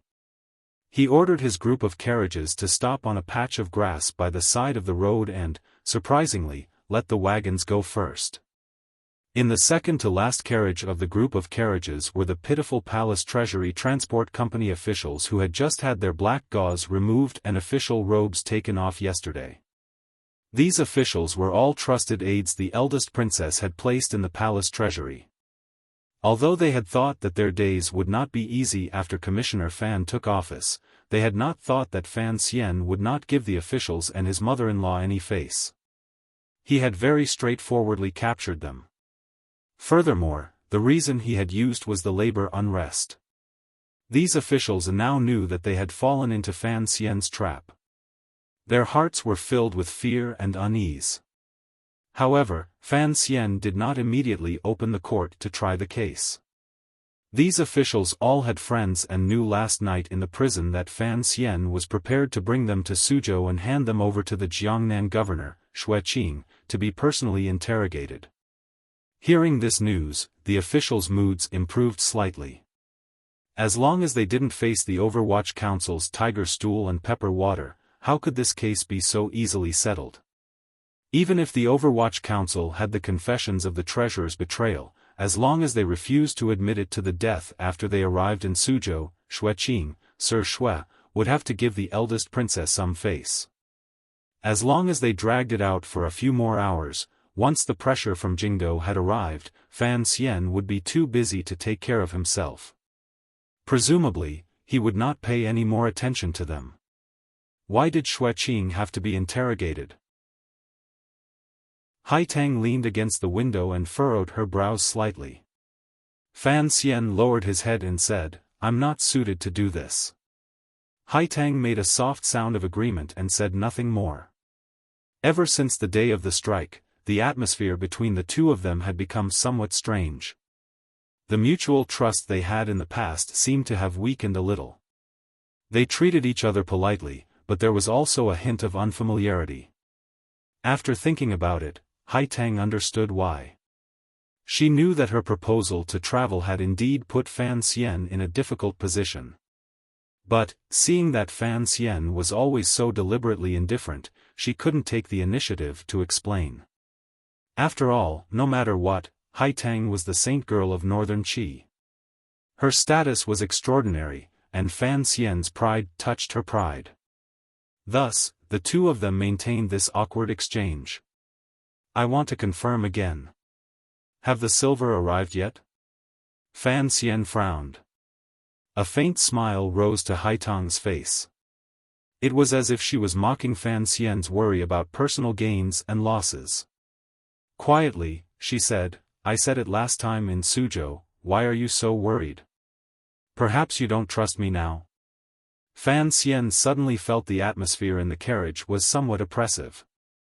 In a low voice, he said a few words to Cece beside him and then lifted the curtain to disembark. Cece tilted her head slightly and looked curiously at Haitang. She didn't know how this famous girl had offended the young master. She had seen clearly these few days that although the young master and Haitang did not have any romantic feelings, at first their behavior was very much like that of a close friend of many years. These few days, he had been a bit strange. Haitang was puzzled by Cece's gaze. She suddenly smiled and said, "What are you looking at?" Cece said without good humor, "You're only allowed to look at me, not me looking at you." Haitang smiled and shook her head. Out of habit, she moved her hands to her waist and found that they were empty. These few days, she had been wearing the clothes of a serving girl and not the patterned jacket she was used to wearing. There were no two large pockets in front of her. She gazed at Cece and teased, "I'm looking at you because I want to see what the girl Fan Xian likes looks like." These words were the truth. Haitang had always been confused. Her good friend Si Lily was clearly the most beautiful girl in the world. Why was Fan Xian able to maintain his calm in front of Si Lily and purposely maintain his distance? Even after that wild night, he did not have any longing for Si Lily. They had been in Jiangnan for dozens of days, yet Fan Xian had not asked her a single question, such as how Si Lily was doing recently. No matter how heartless a person was, he would not be so cold toward a beautiful girl he had shared a night with and the blessing of being in the same carriage. Thus, Haitang even began to suspect that Fan Xian had some hidden illness, like the emperor. However, Fan Xian had taken Cece into his room. On this trip, Haitang knew that Cece, the serving girl, was someone in Fan Xian's room, so she felt it was strange. After looking at her these days, she still could not see what was so special about Cece. Her appearance was only dignified and delicate, far from Si Lily's soft charm and fullness. Hearing Haitang say, "The girl Fan Xian likes," Cece's face suddenly reddened. Using a voice as small as a mosquito, she replied, "How could the young master like me?" Haitang smiled bitterly and shook her head. "If he didn't like you, why would he take you into his room? Although Fan Xian is a cold-blooded and heartless person, I don't believe he would do something like this." Cece suddenly raised her face and revealed a proud and confident expression. "You are mistaken. The young master is the person who values relationships the most in the world." Relationships? Haitang savored these two words and remembered that Cece seemed to have served Fan Xian since he was a child. For a moment, she furrowed her brows and hesitated in her heart. Fan Xian was such a cold-blooded and heartless young official who took pleasure in scheming against others. Was he really a person who valued relationships? She sighed. Because there were no large pockets on her clothes, she could only regretfully roll up her 2 sleeves and ask, "Miss Cece, why were you staring at me earlier?" In reality, Cece had some conflicting feelings towards Haitang, who had been inseparable from the young master for the past few days. After all, she was not the young mistress and was an enemy of Northern Qi. But later, after interacting with her more, like many people who had interacted with Haitang, Cece also easily liked this girl who was gentle in speech, bright in conduct, and straightforward in temperament. Haitang was a person of noble status. Although her face appeared indifferent and she did not speak much, she treated people with sincerity. No matter what status someone had, she would treat them equally. Furthermore, it was a respect and equality that came from her bones, such as Cece, who was still a servant girl. Just this point alone made her surpass the rest of the world. Hearing Haitang's question, Cece couldn't help but cover her mouth and smile. "Just as you think, I also want to see what the young master looks like." The carriage quieted down.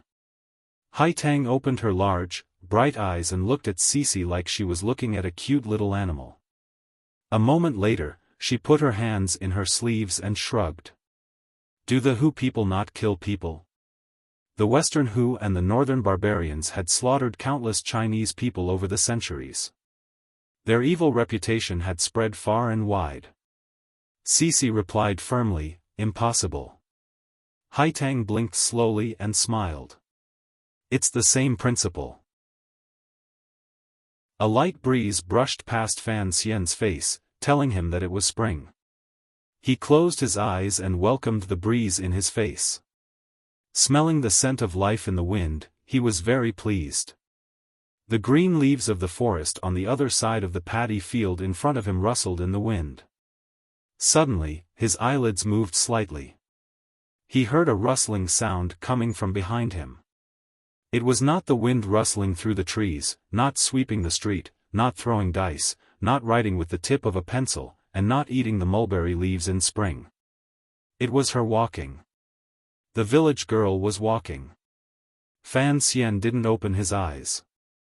Slowly, he said, "Why is it impossible?" Haitang calmly walked to his side and used one word to express her question. Her lightness was very much like the blind man's question to Chen Pingping many years ago. The corner of Fan Xian's mouth twitched. "Why do you think it's impossible for me to like you? According to the council, the Empress Dowager of Northern Qi is already anxious about your marriage." Haitang put her hands in her sleeves and stood by his side. Looking at the cattle in the paddy field in front of them, she smiled slightly. She knew that her conversation with Cece in the carriage had been completely heard by him. She opened her mouth and said, "Looks like your Jinqi has recovered well." Fan Xian opened his eyes and stared at a little bird that had landed on the back of a cattle. With a smile, he asked, "What I'm asking is, why it's impossible for me to like you?" Haitang turned her head to glance at him and found that he was asking this question very seriously. She couldn't help but reply helplessly, "I always like to be so flowery, but I can't really take advantage of you." Fan Xian was silent. He thought of the conversation he had with Seventh Yi yesterday. After his rebirth, there were many things he could only do and not say. However, with Haitang, it seemed that he could only say it and not do it. He couldn't help smiling and said, "I'm just curious as to why you're so sure." Haitang smiled slightly and said, "In Shangjing, you once said that all men, or perhaps male animals, think with the lower half of their bodies. I don't think I have that kind of appearance to attract your attention. After all, my identity is different. You have restraints, and you can't gain any benefits. How could you like me?" Haitang was the sage girl of Northern Qi, and Fan Xian was a powerful official of the Qing kingdom. The two of them could interact as friends. If they were to become a couple, the Northern Qi Empress Dowager and the Qing Emperor would certainly not allow such a thing to happen. On the contrary, it would bring harm to their plans. However, Fan Xian was not thinking of this. He mockingly said, liking such a thing has nothing to do with benefits.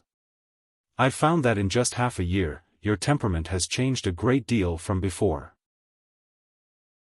When they were in Hangzhou, Fan Xian seemed to have said these words to Haitang. Haitang was silent for a moment and then slowly said, Tianyi Dao pays attention to the connection between heaven and man, the world above, and the people below. I had originally thought that these things could be done naturally. However, in this half a year, I've been entangled in many plans.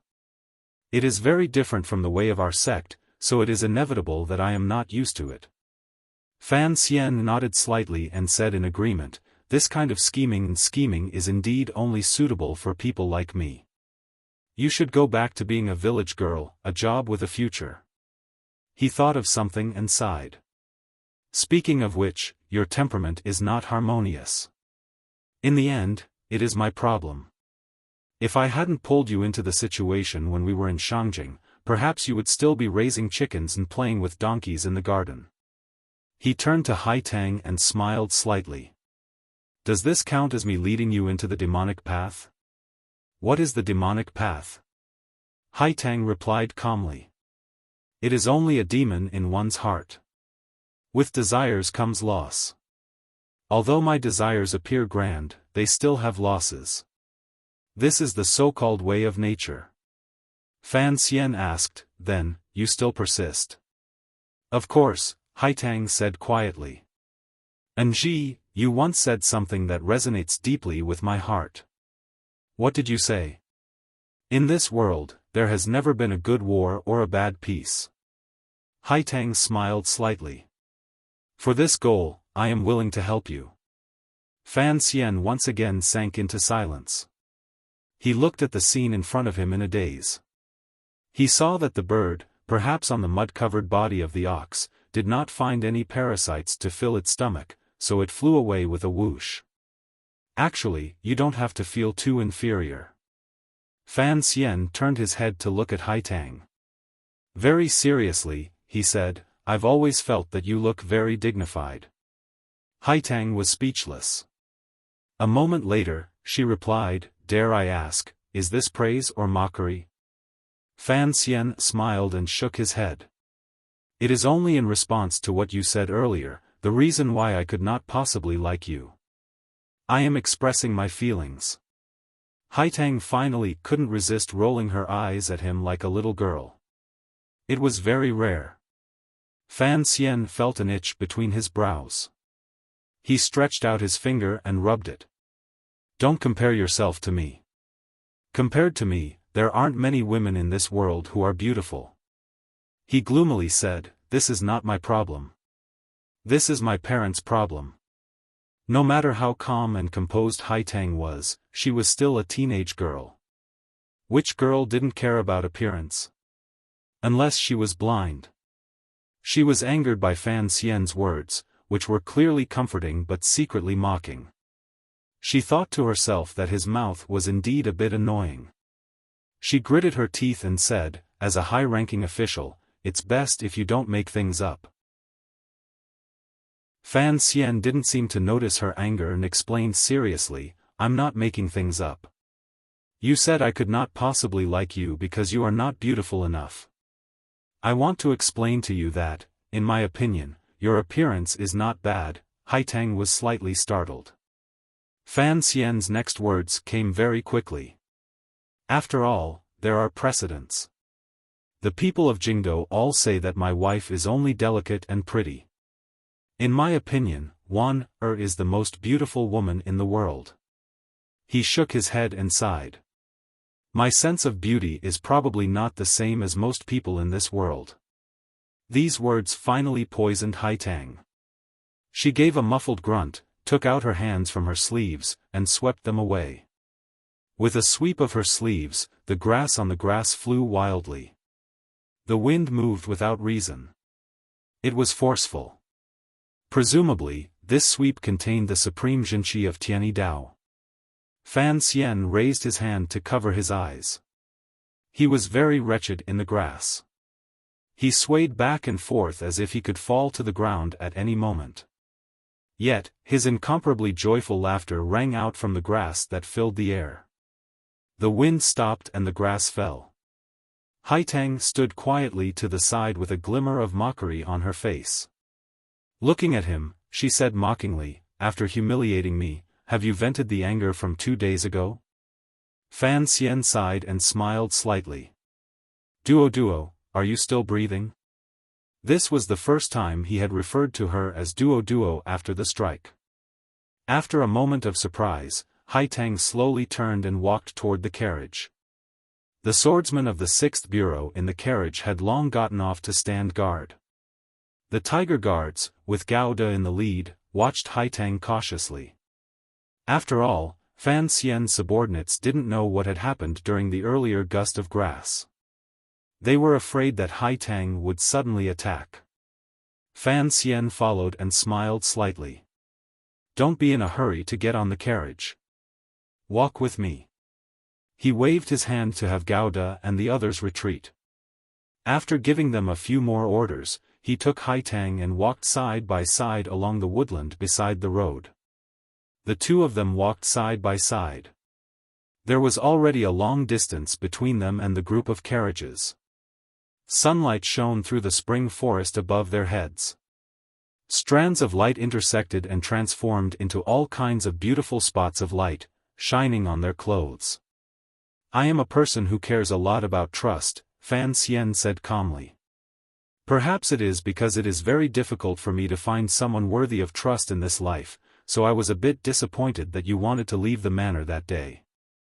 Haitang lowered her head slightly and didn't explain anything. Instead, she said straightforwardly, Duo is also a person who cares a lot about this matter. After all, you and I belong to 2 different countries.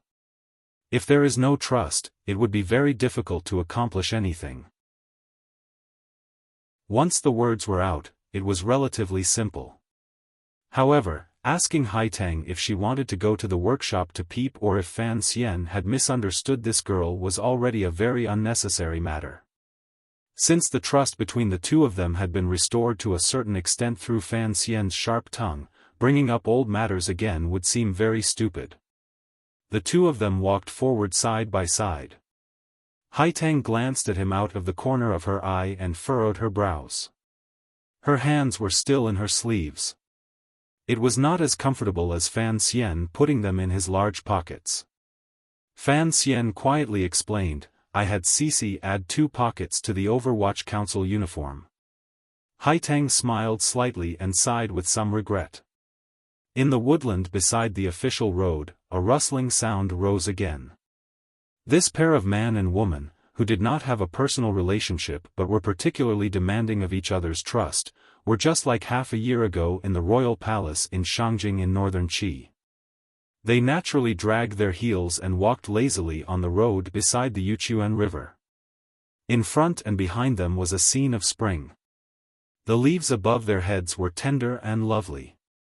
"How do you plan on dealing with the Ming family?" Haitang asked quietly.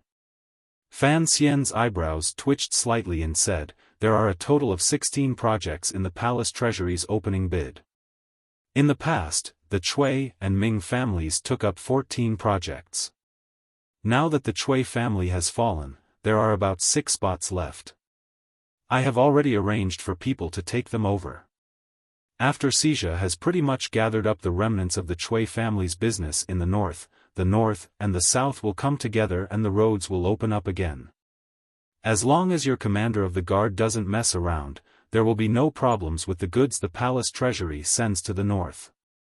As for how much of my own goods I can get, that will depend on how much control I have over the palace treasury." This was the agreement between him and the northern Qi emperor. Haitang had come south to keep an eye on this matter and that large sum of silver. Haitang was silent for a moment and then said, "Even if you can completely control the palace treasury in a short amount of time, if the amount you send to the north, according to the agreement, it will be more than what the eldest princess has sent in the past. How can you guarantee the amount you send to the Qing court? I'm worried that you won't be able to explain it to the Qing emperor." Before I came this time, the emperor asked me to bring you a message. Since it is impossible to satisfy the needs of the north this year, we can postpone it for 2 years until you have a stable footing. After all, this is a long-term plan. He hadn't thought that the northern Qi emperor would be so considerate of him. He couldn't resist smiling and saying, "We'll see how it goes." As long as the palace treasury's output this year is significantly higher than in previous years, it will be easy for me to explain it to the court. Haitang glanced at him and asked with confusion, "Where will this increase come from?" Fan Xian calmly replied, "First, of course, the output of the various workshops in the palace treasury has to increase. After the new source is created, there will be the old shopkeeper, Su Wan Mao, and the old Ministry of Revenue officials my father sent to tamper with the accounts. You also know that the one overseeing the palace treasury is me. It won't be too difficult for me to wipe away the traces. Second, I plan to take a big bite out of the Ming family and dig out this large family's wealth to offer with both hands to the emperor. The emperor will certainly be very happy."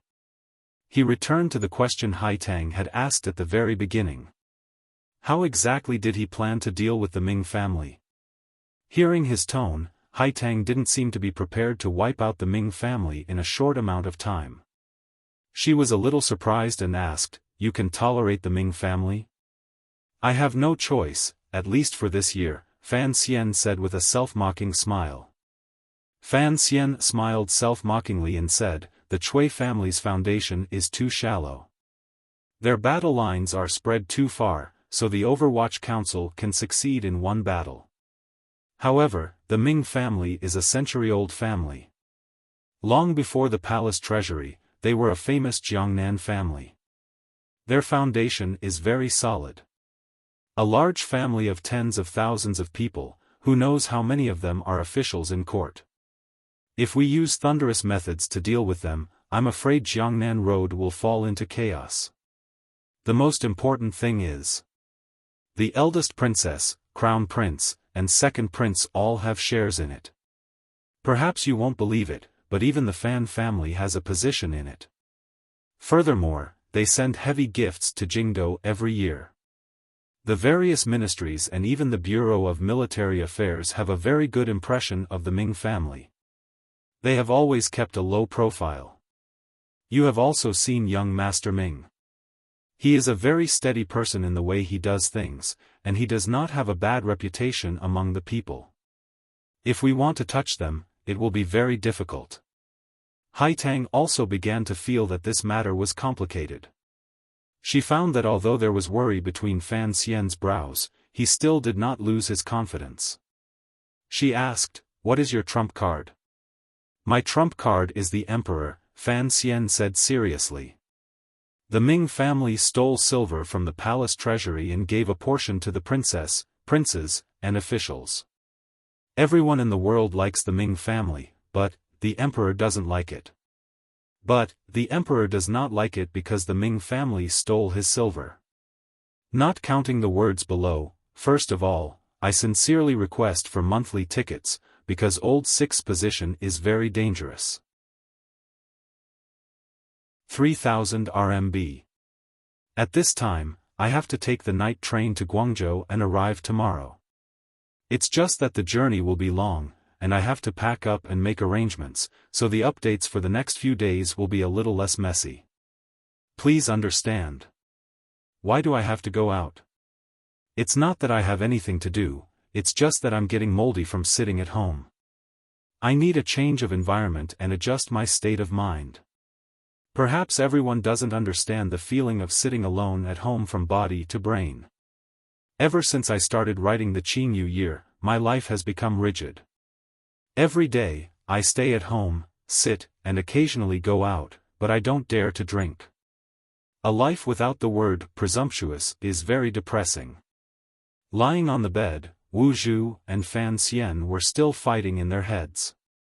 At 30 years of life, they finally understood the feeling of insomnia.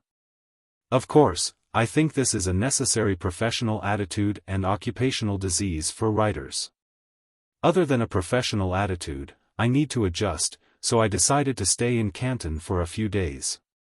It won't be too long, and it won't affect my writing. I just need to go out for a walk. The friend who wrote The Evil Ming is also in the same predicament, but he doesn't have time to drink with me. I also don't dare go to his place, so I can only go south. I hope everyone's body and spirit are not sub-healthy, and smile more in life. In the end, I still firmly extended my hand to ask for a monthly ticket.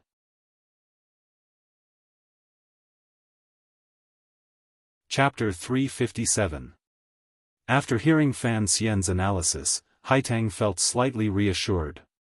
She thought that as long as he grasped this point, with the secret connivance of the Qing Emperor, as long as he made detailed plans and careful arrangements, then the fall of the Ming family was only a matter of time. No matter how powerful a local noble family was, in the face of the powerful machinery of the country, it was still a weak egg next to a rock. This year's goal is to eat up the Ming family's silver, Fan Xian said. The palace treasury bidding needs to be pressured by the Ming family. Furthermore, after winning the bid, it needs to reserve 40% of the base price. This spring opening, I will have people compete with the Ming family and raise the price so that the Ming family will have to pay a lot of blood. They will no longer have the ability to compete with me for the position the Cui family has vacated. At the same time, I will raise some quick silver and quickly fill it into the national treasury. How high are you going to raise it? Haitang asked seriously. Fan Xian smiled and said, as high as I can go. You know I am a very greedy person. Haitang furrowed her brows and said, since you don't plan on directly clashing with the Ming family, then you can only use the matter of opening the bidding to attack them. However, raising the price is not like shouting numbers into a dice box in a gambling den. If you raise the price too high and directly take it from the Ming family's hands. 16 items in the 3 large workshops of the palace treasury, 40% of the silver, calculate how much silver you will need. How will you get it? It is clear bidding, Fan Xian explained. In order to prevent officials and merchants from secretly colluding, the palace treasury has always used clear bidding for the spring opening. Coincidentally, this has given me an opportunity. Since everything is done in the open, naturally I will. He thought for a bit and did not continue to hide anything. In a quiet voice, he said, I will have Xia Qifei name a suitable price and then let the Ming family know. Xia Qifei? Haitang was slightly surprised. The head of the Jiangnan water bandits, a famous figure on the Jianghu. How could he listen to your arrangements to fight against the Ming family? You have to know that he was born and raised in Jiangnan. As for Xia Qifei's past, Fan Xian would not continue to explain. He only indicated that Xia Qifei was already one of his people. He then explained the problem of silver. Just as you said, the silver we have on hand is not enough to completely swallow up all 16 items of the palace treasury. Naturally, a portion of it has to be left for the Ming family. For one, it is to appease the other party. For another, it is to use that enormous sum of silver to trap the Ming family in Jiangnan and make it impossible for them to escape. Haitang asked curiously, how can you be sure the Ming family won't cut their losses? These past few years, they have already earned too much money. This time, anyone with a discerning eye knows that you have come to Jiangnan to deal with them. If you let Xia Qifei shout out a jaw-dropping high price, what if that old Ming master claps his hands and decides to stop playing? Wouldn't you suffer a loss in silence? Without a deposit, the Qing court will certainly not let Xia Qifei off easy. Fan Xian smiled coldly. Even if the Ming family vomits blood this year, they must still win the palace treasury bid. So what if their family has tens of thousands of acres of fertile land? In the end, they are just inanimate objects. How can they compare to the living water, fish, and grass of the palace treasury? Furthermore, this matter involves the interests of the members of the royal family in Jingdo. If the Ming family wants to send out silver and protect the eldest princess' face and interests, they must continue to stay in the palace treasury. He gazed at the slowly rising black smoke in the forest and narrowed his eyes. Merchants, in the end, are just puppets. The Ming family produces pirates to rob the treasures of the palace treasury and then turn around to take money from the court. They are vicious and merciless. Once they stop, those people in Jingdo will have no income. How could they let them go in their anger and humiliation? At that time, I won't even have to make a move. They will collapse. Thus, no matter what, the Ming family must control a large portion of the palace treasury goods this year. First, they will stabilize for a year or two. Then, they will see how the bloodless but particularly sinister struggle in Jingdo will develop. That sum of silver, are you going to transfer it to Xiaofan? This was a question that Hai Tang was very concerned about. Fan Xian nodded. A portion. Although father has prepared some for me, once the palace treasury opens, everyone is watching me and the treasury of the Ministry of Revenue. The eldest princess has probably long guessed this source of income of mine. If I truly use the Ministry of Revenue's stored silver to fight this battle with the Ming family, I'm afraid if I'm not careful, I will lose everything. He self-mockingly said, using the silver of the national treasury is a crime that can get my entire family beheaded. I'm cowardly. Hai Tang heard him admit he was cowardly and shook her head noncommittally. In a quiet voice, she asked, but using Taiping Money House to transfer silver over, the background of Taiping Money House is Dongi. Aren't you afraid they will notice something? Fan Xian glanced at her and slowly said, this is the arrangement of your emperor. Perhaps even you would not have thought of it. A month after the Nyolan Street incident 2 years ago, the silver of the Northern Qi Palace treasury began to flow slowly and unobtrusively into the Taiping Money House through dozens of channels. No one knows how many twists and turns there were before the silver was moved to Jiangnan. Hai Tang was startled and speechless. Fan Xian continued, I had the help of the Overwatch Council and the Ministry of Revenue, but I still did not detect the direction of these dozens of sums of silver. Furthermore, although that sum of silver was large, it was not particularly eye-catching in Taiping Money House, the #1 bank in the world. I think Dongi certainly did not notice it. Hai Tang shook her head in disbelief and said, wait, you're saying, this sum of silver was moved 2 years ago by the emperor to Jiangnan? How is that possible? I only learned of this in September last year, and there has been no news of it in Shangjing. Correct. A glimmer of admiration and wariness flashed through Fan Xian's eyes. I only went to investigate again after you told me everything. In the end, I didn't find anything. I only faintly found that the time when those dozens of sums of silver entered Taiping Money House was 2 years ago. 2 years ago? Hai Tang furrowed her brows. You had only just entered Jingdo. How could the emperor guess that you would be in charge of the palace treasury in 2 years? How could he know that he would join hands with you and gobble up the palace treasury's marketing rights?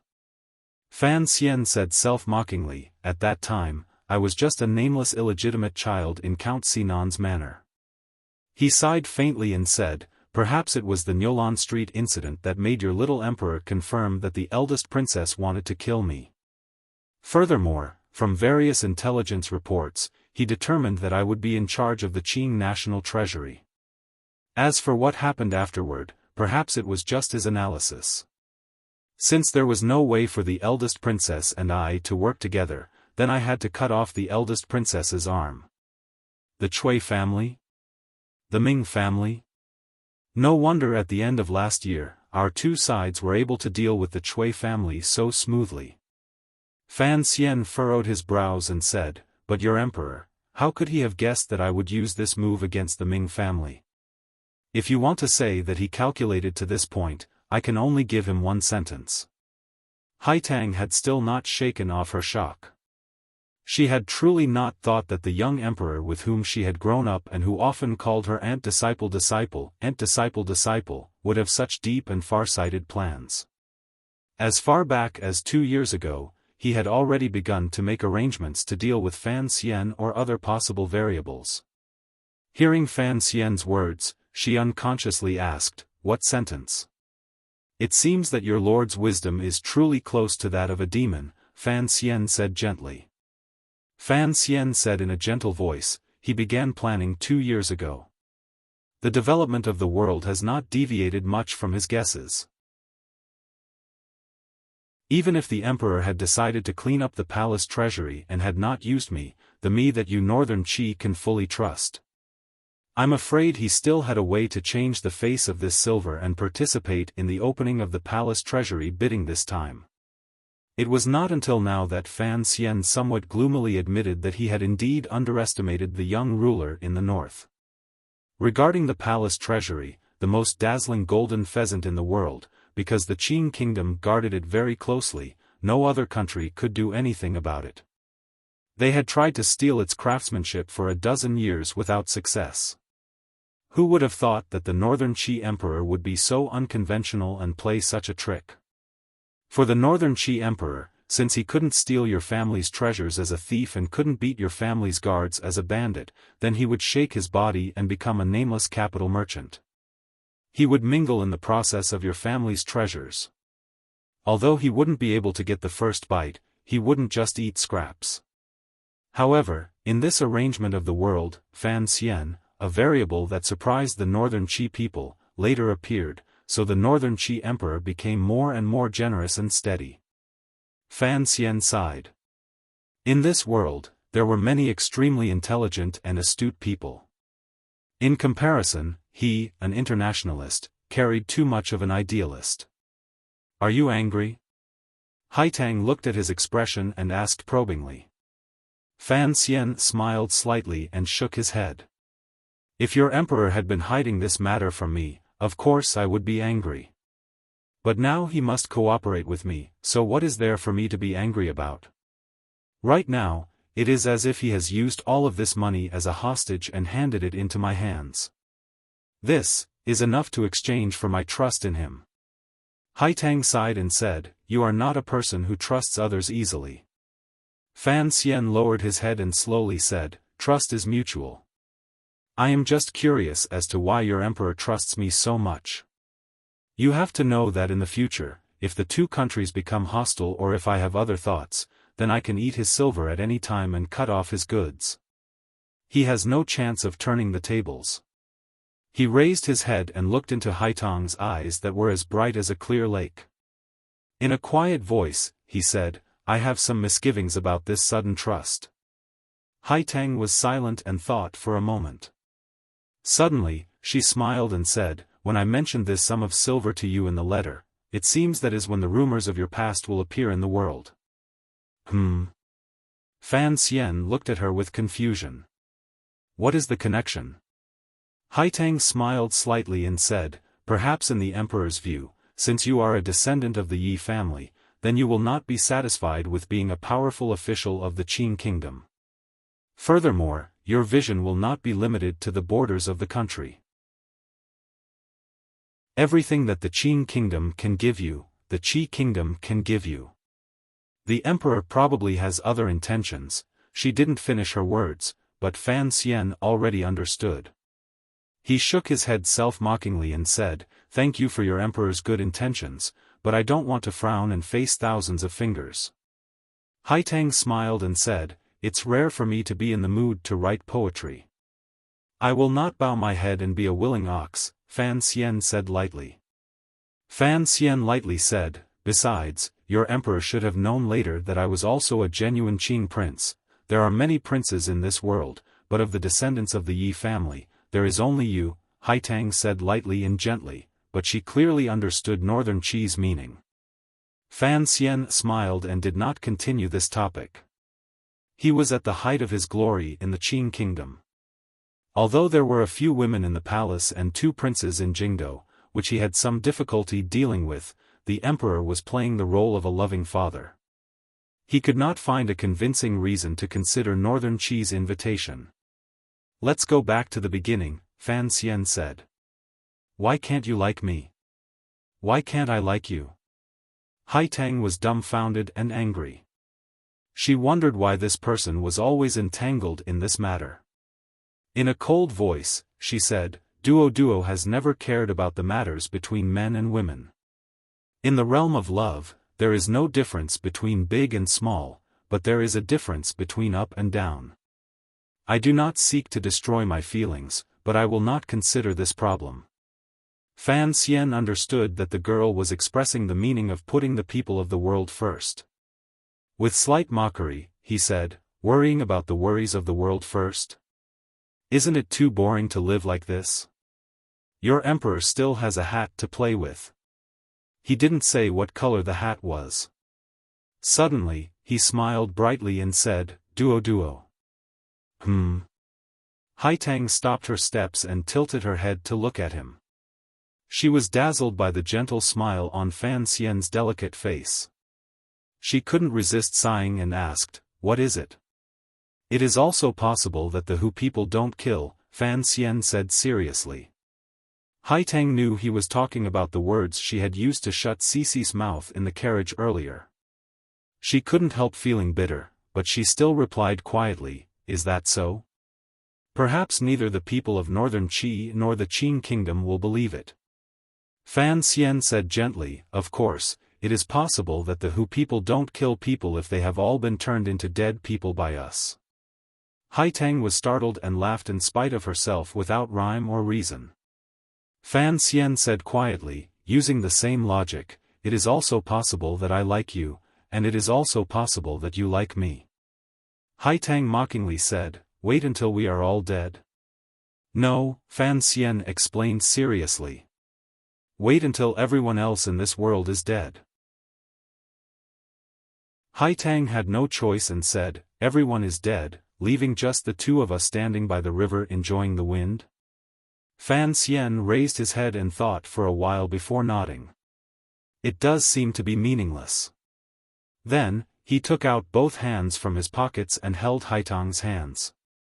Under the girl's slightly startled gaze, he gently rubbed them. He smiled warmly and said, since it is meaningless, then don't think about it. The weather is still cold, and you're wearing a servant girl's clothes. I'm afraid your hands will freeze. Their 4 hands clasped together. Firmness and gentleness melded in a patch of warmth. The rumbling of the carriage wheels came from behind the two of them. There was a glimmer of amusement in Haitang's eyes. She didn't pull her hands out. On the contrary, she tilted her head slightly and looked at Fan Xian. Are you purposely letting others see? Fan Xian half lowered his head and blinked his eyelashes slightly.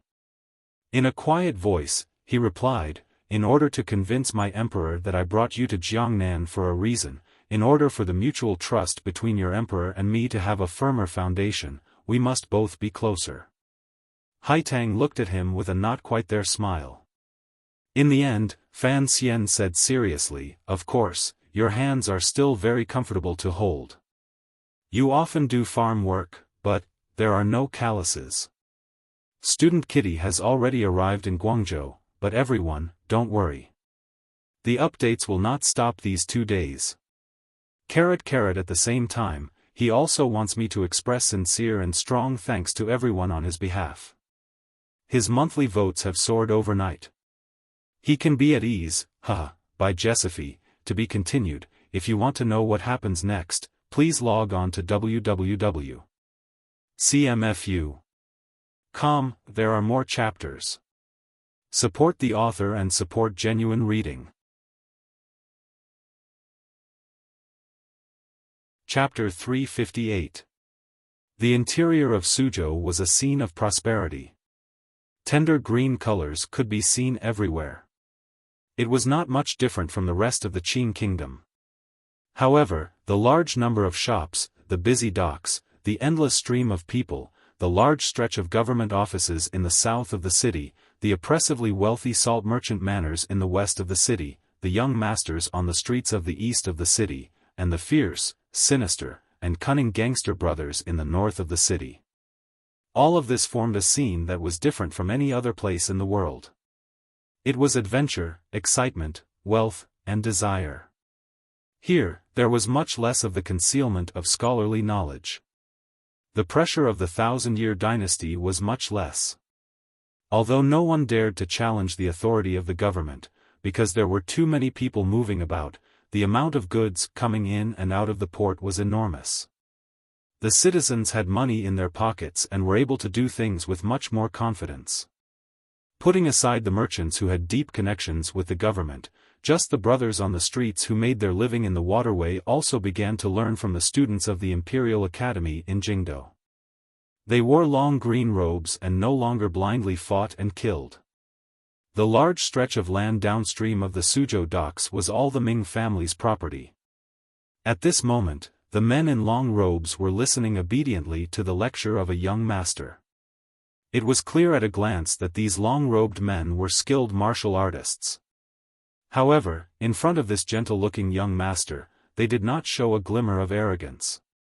This young master was the son of the old Ming master, Ming Launcher. These people hanging around on the docks all relied on the Ming family to make a living. They could be considered half-servants. After young Master Ming left, these men pulled at their long robes and wiped the sweat from their foreheads. They whispered among themselves, wondering why young Master Ming would specifically come to remind them to be more well-behaved in Suzhou.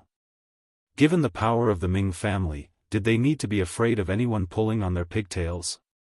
The governor did have this ability, but had the old Ming master not fed him enough these few years? The long robes were convenient for wiping sweat. After all, these gangster brothers were not true Jingdo students. However, there were some clever people among them who faintly guessed that it had something to do with the palace treasury opening for the new year. Didn't you hear? The dignified Cui family, one of the two noble families along with the Ming family, had been scooped up by the court during the new year. Rumor had it that this matter was single-handedly handled by the young commissioner of the Overwatch Council. The commissioner was the imperial envoy currently in Jiangnan. No wonder young Master Ming was so cautious and feared the government would find some excuse. It was because he was afraid of Sir Fan Jr., who did not recognize his own kin and refused to budge. It's not that I'm afraid of him. Ming Launcher was sitting in the carriage. He could no longer maintain the calm he had in front of outsiders and his subordinates. With a serious expression, he said, Sir Fan Jr. is truly different from any other official in the court. If Fan of Fan saw who young Master Ming was talking to, he would certainly be shocked. Because the person sitting across the carriage was the host of the martial arts meet by Hangzhou's West Lake, the official from Jiangnan Road. At that time, when Fan Xian saw the official speak and act, he had secretly admired him. He probably would not have guessed that this official had such a deep connection to the Ming family. It was clear this official was someone the Ming family absolutely trusted. If Fan Xian had been more careful, he would certainly have been able to find out his relationship with the Ming family. At that time, if Fan Xian had been more careful, he would certainly have been able to find out his relationship with the Ming family. He would have been more wary of the so-called martial assembly. This official was Zhou Lei. He was the imperial censor of Jiangnan Road. He said with confusion, "Cousin, what is the difference between the imperial envoy and other officials in court?" Ming Launcher smiled coldly and said, "Sir Fan is so young, yet he holds so much power in his hands. Can other officials compare? The Overwatch Council is not the same as your imperial censor. Now that he has the identity of an imperial envoy, there are no obstacles when he does things. Even the governor has to give him some face. You should have received the news." Once Sir Fan Jr. arrived at the palace treasury, he beheaded 5 troublemaking treasurers, including 2 masters of the workshops. Now, he has even removed all of the eldest Princess Transport Company officials.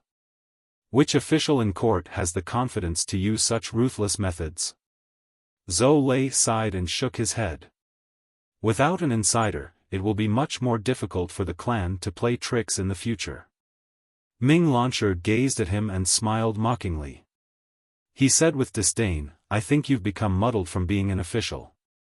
What season is this? You still want to play tricks?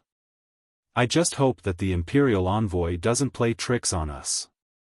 In the tower upstairs by West Lake, Ming Launcher had been very respectful toward this court official in front of him. Yet, he did not give him any face at all. Yet, Zhou Lei seemed to be used to this kind of tone. Just from this scene, it could be seen how much power the Ming family was hiding in court. Zhou Lei's brows furrowed in worry. But the Imperial Envoy's trip to Jiangnan this time is clearly aimed at the clan. Does the old man have any plans? Ming Launcher smiled bitterly and shook his head. This is what I said earlier. Sir Fan is different from other officials. Normal methods will not work. If it was any other high-ranking official coming to Jiangnan, the Ming family has plenty of ways to deal with them. Yet, it has fallen on Sir Fan Jr. Our usual methods are completely useless. Zhou Lei probingly said, there are no officials in this world who are not greedy. Ming Launcher's eyes narrowed. It was as if he had thought of something that chilled his heart. After a moment of silence, he faintly said, this is the most common method, but it is usually the most effective method. Father saw things very accurately and knew that he had to use the mountain-splitting golden axe. We have also tried it before. He shook his head and sighed. In the end, the other party did not accept it at all and directly retreated. He also didn't say any harsh words. He was just like a block of ice. How much did he give? Zhou Lei did not believe that there were any officials in this world who were not greedy. Even if you were the emperor's illegitimate child, you still had to have silver. Ming Launcher raised 4 fingers. Zhou Lei asked with confusion, just 40,000 liang? A murderous intent appeared between Ming Launcher's brows. He lowered his voice and cursed, 40,000 liang? Didn't you see the 130,000 liang of silver in the chest in the young master's yamen? This time, father moved enough chips and even pushed down the tribute to the capital. He gathered a total of 400,000 liang, 400,000 liang. Zhou Lei's heart trembled. Even his lips began to tremble. Such a large sum of money could buy a small vassal kingdom.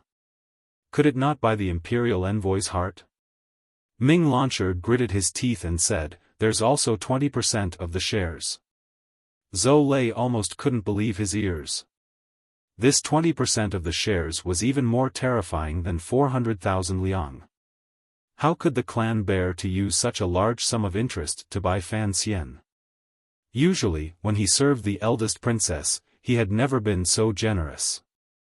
This could no longer even be called generous. It was completely cutting off his own flesh to keep him safe. Ming Launcher slowly closed his eyes. His eyelids moved slightly, and his face twisted slightly. Presumably, he was very unhappy in his heart. Zhou Lei didn't dare say anything more. The carriage sank into a period of silence. After a long time, Ming Launcher, who was now gradually managing most of the Ming family's businesses for his father, opened his eyes and slowly said, we have all underestimated Sir Fan's appetite. Don't forget, his father is the Minister of Revenue in court. 400,000 liang can definitely buy a prince, but it cannot buy him. Thus, as I said earlier, this method will not work. What about the eldest princess? Zhou Lei asked with slight hatred. The Ming family has done so much for her. She can't just watch and not do anything, can she? Ming Launcher thought for a while and quietly said, when dealing with officials, if you can't buy them, you will be slandering them. From the center to the limbs, you will have to work hard in Jingdo. In the court, you will have to scheme against the various officials. Unfortunately, this method doesn't seem to be effective. Why? Zhou Lei was shocked. Ming Launcher said self-mockingly, what kind of person is Sir Fan? He has Director Chen and Minister Fan behind him.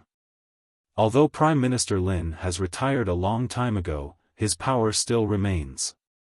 As long as the Emperor does not show any inclination, which official would dare to follow our wishes and submit a memorial against him? The Imperial Censorate has done it twice, but unfortunately, they were beaten cold-hearted by the Emperor's cane. Zhou Lei thought for a bit and then shook his head. Today is different from the past. Sir Fan is far away in Jiangnan and has no time to defend himself. He is also far away from the Overwatch Council, so his reaction will certainly not be as fast as it was in the past. Even if his relationship with the Emperor is not normal, even if he is a proper prince, it is impossible for him to cause trouble in Jiangnan and not be summoned back to Jingdo. If we cause trouble, perhaps the Emperor will summon Sir Fan back. Ming Launcher mockingly said, "This is the weakness of you officials when you look at problems. You always keep your eyes on official rank and identity." Correct, even if a proper prince comes to Jiangnan, the Ming family has a way to send him back with his tail between his legs. Fan Xian is only the Emperor's illegitimate child, so it seems that we should not be afraid. However, the way the clan looks at problems is different from the way the officials look at problems. In our eyes, Sir Fan has power, soldiers, money, and a good reputation. Yet, he is also ruthless. Even if he has some stains, they have been completely wiped clean by the court's Overwatch Council, which is responsible for magnifying the stains. No one can catch him. Who can swallow such a smooth pebble? He is much more difficult to deal with than any royal highness. If we really incite the Jiangnan people to make trouble as you wish. Ming Launcher smiled coldly. Do you believe that Fan Xian would dare to move the Black Knights into Suzhou and directly wipe out the Ming family? Zhou Lei sucked in a cold breath and said hesitantly, "No way." Does he really not care about the face of the court at all? The Qing laws are not written for fun. He is a madman. Ming Launcher gritted his teeth and cursed in a low voice. A seemingly cultured and refined madman. If you can avoid provoking him, then provoke him. Unless you have the confidence to make him disappear from this world. Zhou Lei suddenly quieted down. A moment later, he faintly said, "The Martial Assembly?" This was the Ming family's secret control of the Jiangnan martial arts world. They only wore the cloak of the court, so the Ming family did not control too many Jianghu aces. However, they had, after all, used Zhou Lei to control a group of fugitives. At this moment, he found that the Ming family could not do anything to the pebble-like imperial envoy. A vicious thought flashed through his heart, and he brought up this matter. Ming Launcher looked pitifully at Zhou Lei like he was looking at an idiot. Do you not know that Sir Fan himself is a 9th-level ace? Do you not know that the Emperor has sent a group of the most elite Tiger Guards to him? Do you not know that the 6th Bureau swordsmen who specialize in assassinations in the Overwatch Council and never leave his side? Do you not know that Northern Chi's Haitang once lived with him in Hangzhou for a period of time? Ming Launcher's voice grew louder and louder. He felt more and more that this normally shrewd brother official was truly an idiot today. He scolded, "Just that martial assembly?" Master Yun, whom father had invited from Dongyi, had only caught a glimpse of him by West Lake before he was stabbed by someone. Presently, those useless aces in Dongyi are being chased around like stray dogs by those strange people, that is Yun Jilan. Dongyi. The descendant of Sigu Jian doesn't even have a chance to attack in front of Fan Xian. Do you think these Jiangnan martial artists can kill him? Zhou Lei's face alternated between green and white. Only now did he realize that Fan Xian was not as simple as just a powerful official. In the present world, Fan Xian was definitely one of the wealthiest people. Those who were richer than him were not as powerful as him. Those who were more powerful than him were not as powerful as him. Those who were more powerful than him were not as shameless as him. Those who were more shameless than him were not as powerful as his backer. Those who were more powerful than him had not yet been born. He did not care for giving money. He did not worry if they wanted to reduce his power in the capital. He was not afraid if they wanted to assassinate him. He did not care if they wanted to ruin his reputation. He would only use a knife to cut off their heads to vent the anger in his heart. This was an abnormal existence created decades ago. He was an invisible prince, yet he had the Overwatch Council and Ministry of Revenue that a prince could not have. Even the eldest princess, who had secretly influenced the court for over a decade, could not find a way to deal with him. What could the Ming family do? Zhou Lei comforted Ming Launcher and said, "Sir Gua is also in Suzhou. Looking at his intentions, the eldest princess will help out in Jingdo. What you said earlier was reasonable, but Fan Xian is so arrogant right now. I'm afraid the crown prince and second prince will feel uncomfortable. Even if they cannot move him back to Jingdo, talking to the people in the palace will be able to suppress his arrogance." Ming Launcher nodded. He knew that he could only barely maintain the present situation.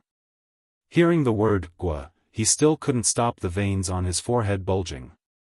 In a cold voice, he said, "Tell your superior not to get involved." Back then, he hit Fan Xian with a stick in the Ministry of Justice Yamen and was chased to Jiangnan. Does he still want revenge?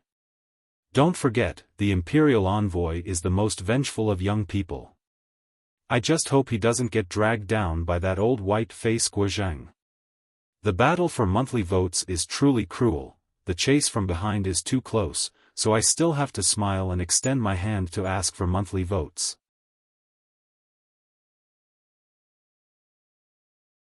Chapter 359. There are actually mosquitoes in Guangzhou. This is my biggest discovery. Gradually settling down, I found that in the 2 days I was gone, the monthly vote rankings were completely red. It was truly terrifying.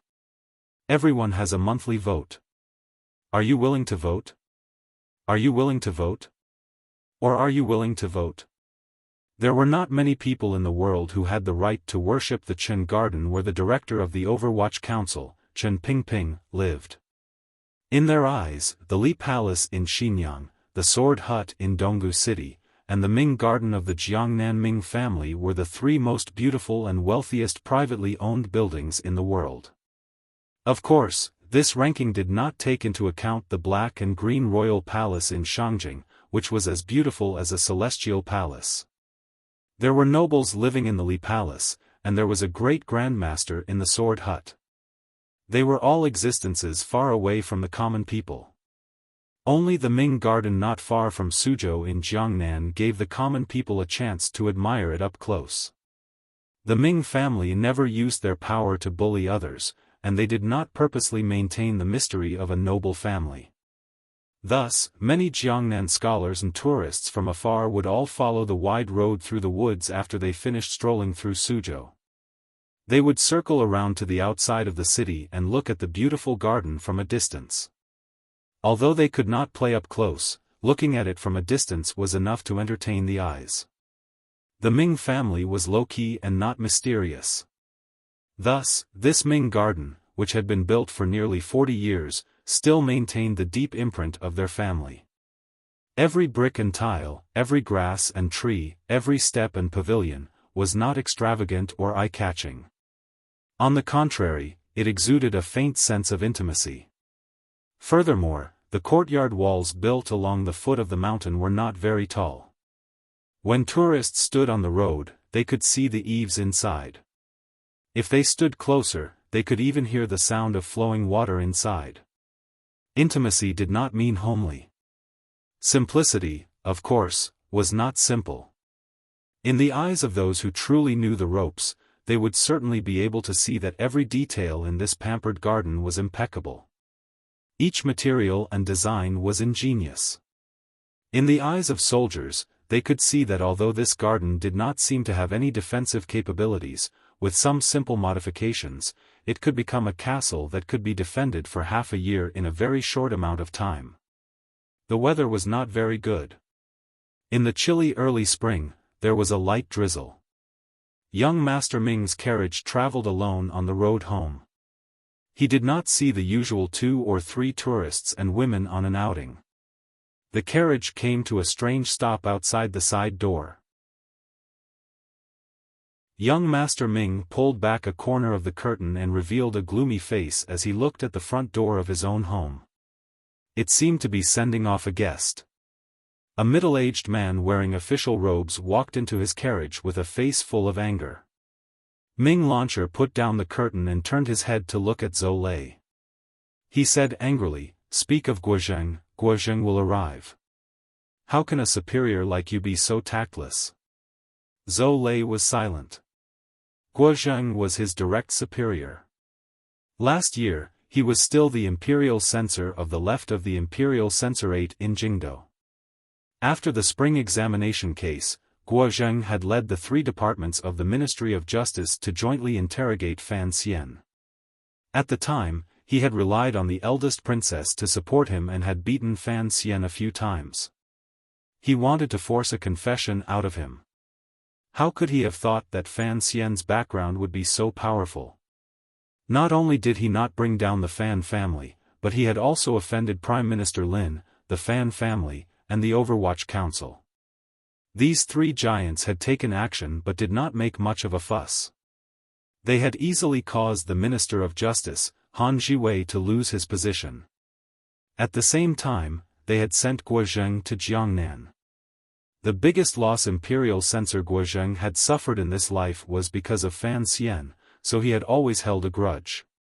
Now that Fan Xian had come to Jiangnan, it looked like Guozheng wanted to incite the Ming family to oppose the imperial envoy. That was why Ming Launcher's expression was so ugly. He thought to himself that old man Guo had moved because of a personal grudge. Today, he had come to his home. He was probably here to exert pressure again. "Father, I have already given the order." Ming Launcher respectfully stood at the bottom of the stone steps in a corner of the little courtyard in Ming Garden and reported into the room. The slightly tired and comforting voice of the current master of the Ming family, Ming Qingda, came out of the room. "Good, no matter what, you have to endure this year. Not only did the people of the clan warn us not to let the government catch us, but... Launcher, you have always been calm. Now, you have to be even more careful." Ming Launcher hurriedly nodded his head in acknowledgement. Ming Qingda slowly walked out of the room with a trace of tiredness on his face. "Did you see Guozheng earlier?" Ming Launcher furrowed his brows and replied, "Yes, father. If he came so openly, I'm afraid he will fall into the eyes of the imperial envoy." Ming Qingda laughed bitterly. "Never mind. The mark on our bodies is already deep enough.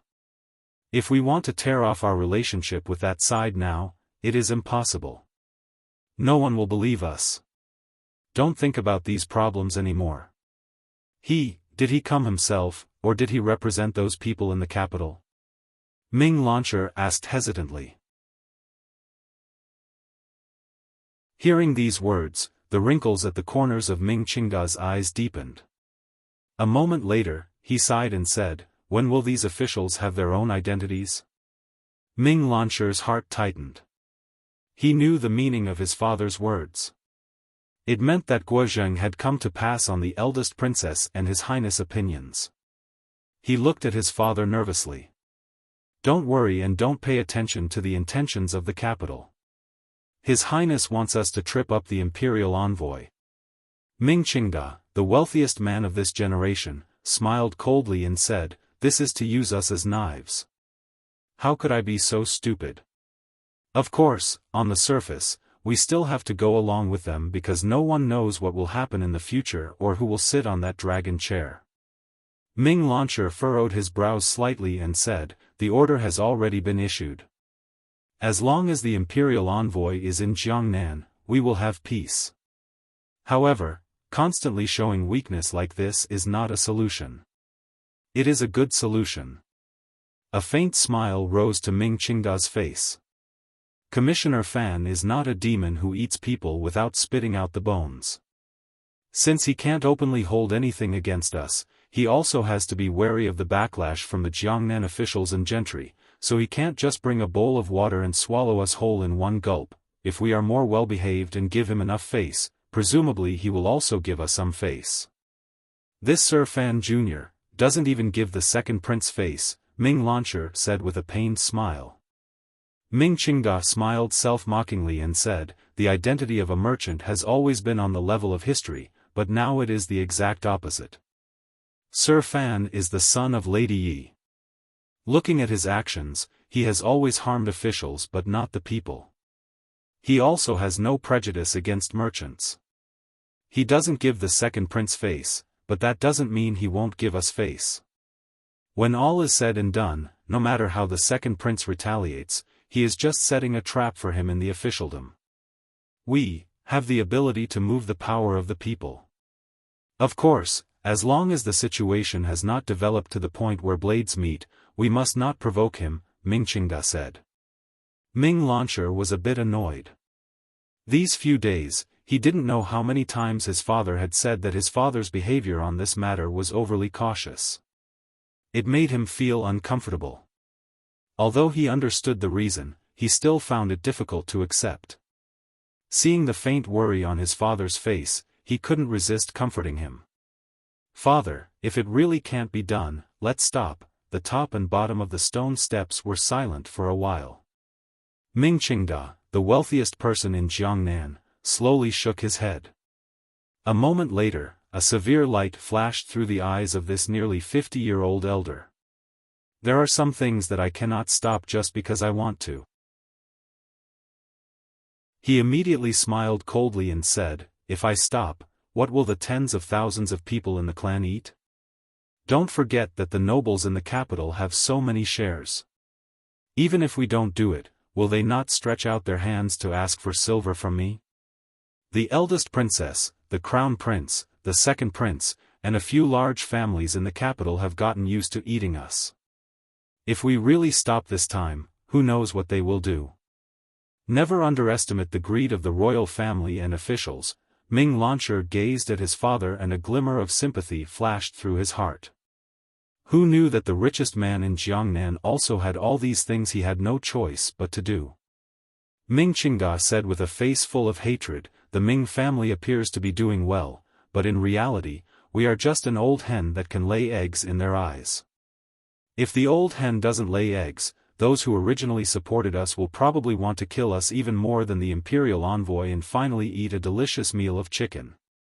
The hatred on Ming Launcher's face was immediately hidden. He cursed in a low voice, if it wasn't for the fact that those people in the capital eat too much silver each year, we would be able to properly sell the palace treasury's products. It wouldn't be much worse than it is now.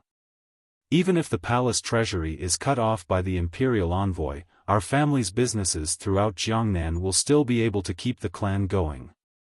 Ming Qingda waved his hand, indicating that he should stop talking about this topic. He smiled coldly and said, these years, the Ming family has been doing shady business to fill those people's appetites. Perhaps Xiaofan Jr.'s trip to Jiangnan this time is a chance given to me by the heavens to let me escape from those matters. Starting from this year, we will gradually reduce our share of entering the capital. The eldest princess and the others will not be able to say anything. As long as the winning bids this time are no less than 60% of last year's, it will be fine. Don't be like the Cui family and suddenly collapse. Speaking of doing proper business, do you think the Ming family cannot do it? Ming Launcher bowed slightly and said, Father is right. He had given up on the smuggling route to Dongyi and cut off his family's overseas pirate branch. This year, they would probably earn less silver outside of their accounts. They still had to pay dividends for those shares in the capital. This way, at least for this year, the clan would definitely lose money and would have to use their capital to fill in. If the imperial envoy stayed in Jiangnan, would they have to keep filling in silver? Even if they had great wealth and power, they would not be able to stop ants moving a mountain. Knowing what his son was worried about, Ming Qingda did not want to explain or comfort him too much because reality was like this. If the Ming family wanted to separate themselves from the past and protect themselves, then they had to pay the price of these 2 years. Speaking of the matter of the palace treasury opening bidding, Ming Launcher thought for a bit and then quietly said, I have met with everyone these 2 days. The everyone, in these words referred to any of the famous merchants in the Jiangnan area who had the power to participate in the palace treasury bidding. He continued to report, I have asked a few familiar families. The Xiong family of Lingnan and the Sun family of Quanzhou all know about the current situation. Although it looks like they are eyeing the palace treasury's marketing rights, their target is still the portion left behind by the Cui family. They have also promised me that they will not raise the price against us. Ming Qingda nodded and said, every family wants a piece of this golden rice bowl. However, since we have arranged things first, it is not good for them to openly oppose us, unless they don't want to do business in Jiangnan anymore. Speaking of this, only now did the master of the Ming family faintly reveal a glimmer of the confidence and pride that the richest man in Jiangnan should have. The key is those salt smugglers. Ming Qingda furrowed his brows slightly and said. Those salt merchants are all ruthless characters who fish for money between life and death. They also have plenty of spare money on hand. If they participate in the bidding, it will be troublesome. Although we are not afraid, we will have to fork out a bit more silver. The court rules are very strict, 40% of the deposit. He shook his head and said, it takes up too much. I'm afraid we won't be able to make up for it in the first half of the year. The wealthiest in Jiangnan were the so-called royal merchants and salt merchants. The two sides had originally minded their own business, but now that the Cui family had fallen, who knew whether or not those salt merchants would be eyeing the palace treasury business? Those salt merchants had a lot of money in their hands, and they also had backers in court. The Ming family was faintly worried about this. I have visited all of these salt merchants in Suzhou. Ming Launcher thought of what he had seen and heard these 2 days and replied with some surprise, they were very straightforward. They said they would definitely not enter the doors of the palace treasury this year. I don't know what is going on. Ming Qingda was slightly startled. He thought for a moment and then understood what was going on. He laughed self-mockingly and said, it looks like, everyone knows that Sir Fan Jr. is adjusting the channels to leave the palace treasury this year, so no one dares to fight for this bowl of rice at the first opportunity. They are waiting to see how we and the imperial envoy end things. It looks like those salt merchants are preparing to enter again next year. Ming Launcher raised his head and furrowed his brows. Those salt merchants, they don't seem like people who are so overcautious. Who is their backer? Ming Qingda smiled coldly. Our Jiangnan Road official Xue Qing, Sir Xue. Xue Qingda knows what Sir Fan means. At least in this first year, he will suppress the salt merchants and not let them enter the palace treasury to cause trouble for Sir Fan. This is the face Sir Xue is giving to Sir Fan Jr., the old Minister Fan in the capital, and the director. Ming Launcher was silent and speechless. That's fine. Ming Qingda thought for a moment and then said, being suppressed by the imperial envoy's heavenly might, no one will enter the chaos. It will be easy for us to plan. As long as we get the bidding document and get through this year safely, it will be fine. The imperial envoy will let us? Ming Launcher asked his father probingly. Ming Qingda said, as long as everything is done openly, why should we be afraid of the imperial envoy? When it comes to business, he will never be as good as us. Regarding the palace treasury opening bidding, the highest bidder wins. If someone from the palace comes, Jiangnan Road will be watching from the side. It is not something that the palace treasury transport company can handle. As long as the Ming family is willing to pay the silver, Sir Fan Jr. can't force it out of me. What I mean is, will the imperial envoy secretly incite other families to purposely raise the price? This is the simplest move. They won't lose anything, but they can make us suffer a great loss. Ming Qingda shook his head confidently. There may not be anyone on the Jiangnan Road who dares to offend Sir Fan Jr., but other than him, there may not be anyone who dares to offend the Ming family. You also went to ask around earlier. Some of the more powerful families should be watching from the side this year. If he wants to find a puppet to raise the price, Ming Qingda furrowed his brows.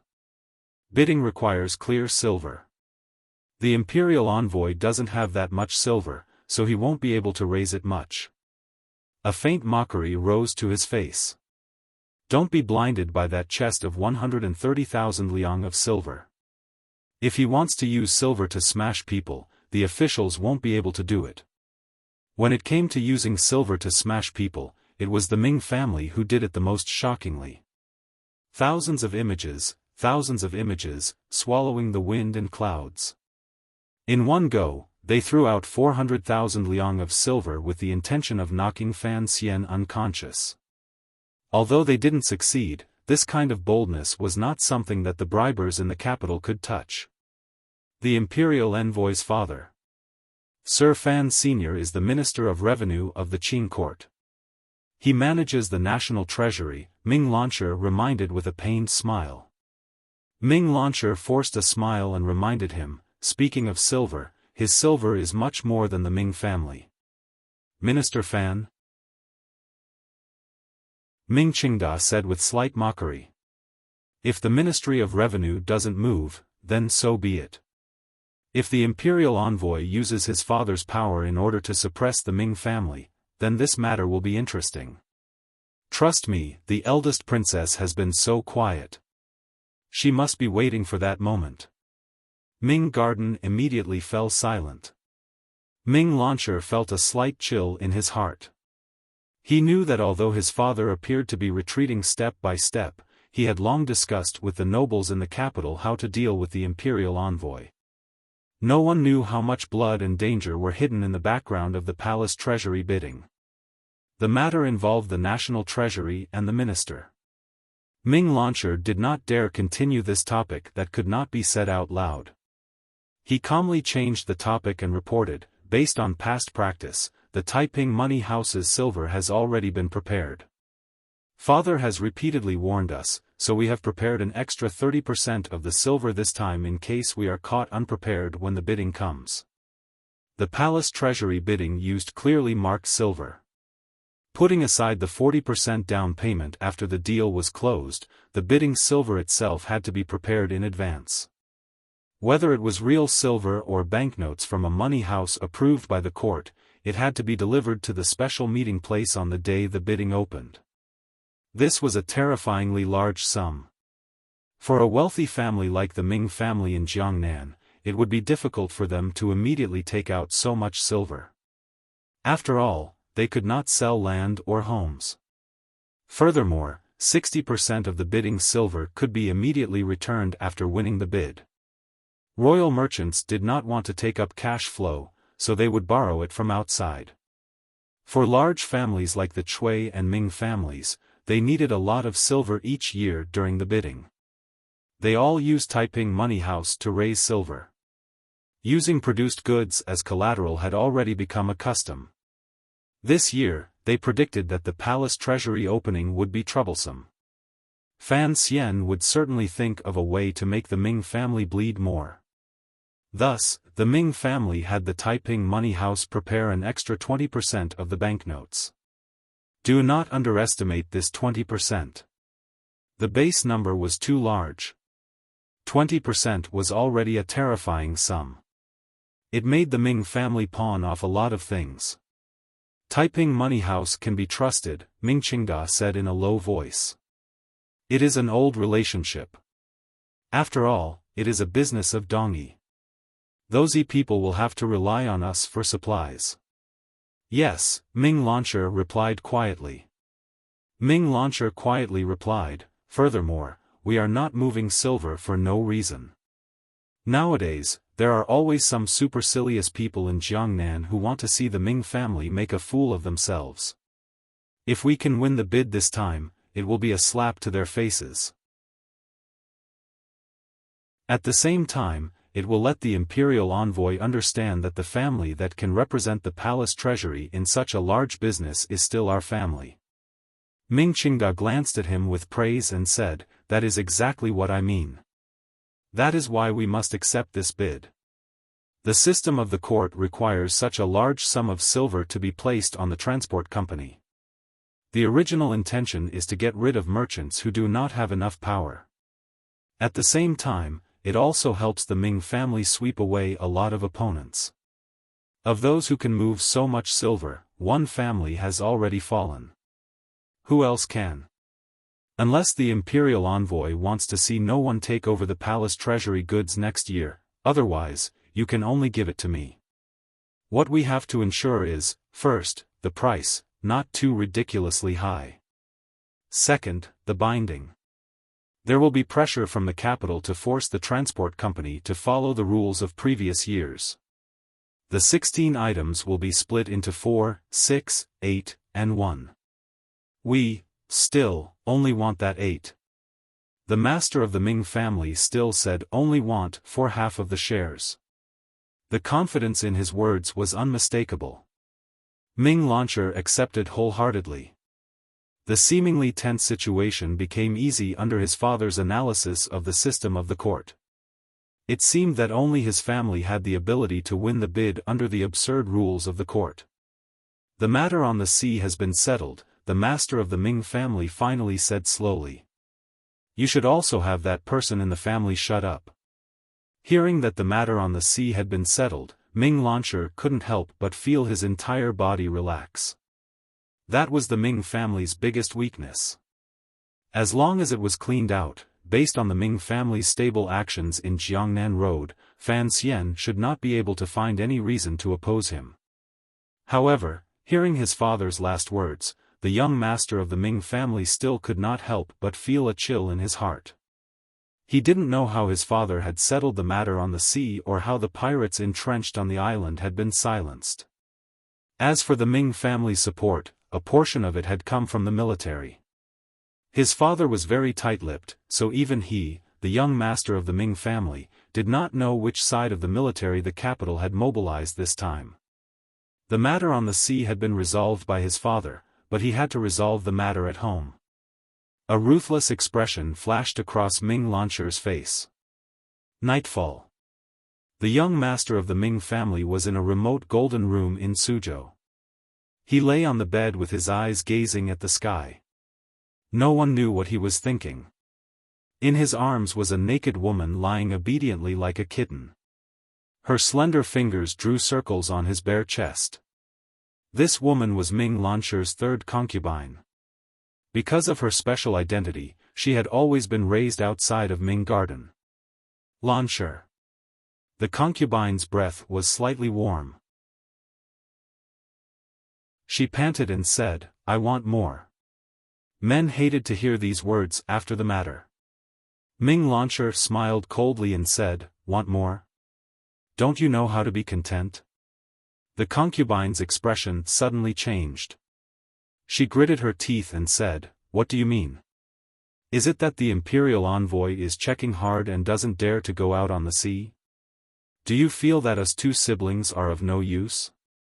Ming Launcher smiled slightly and turned around.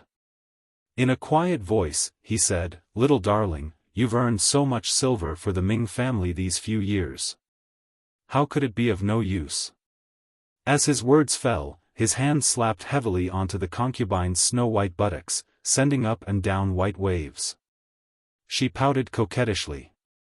The concubine's eyes were like silk and filled with anticipation. Ming Launcher's face was full of smiles. He chopped down on the back of her neck and watched as the concubine fainted with a moan. He then used his own hands to steadily and mercilessly grip the snow-white neck that he had kissed countless times. To be continued. If you want to know what happened next, please log on to www.cmfu.com. More chapters. Support the author. Support original reading.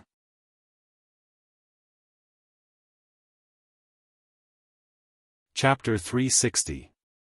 In the early morning of the second day, a large stone and a sack were missing from the pier outside Suzhou.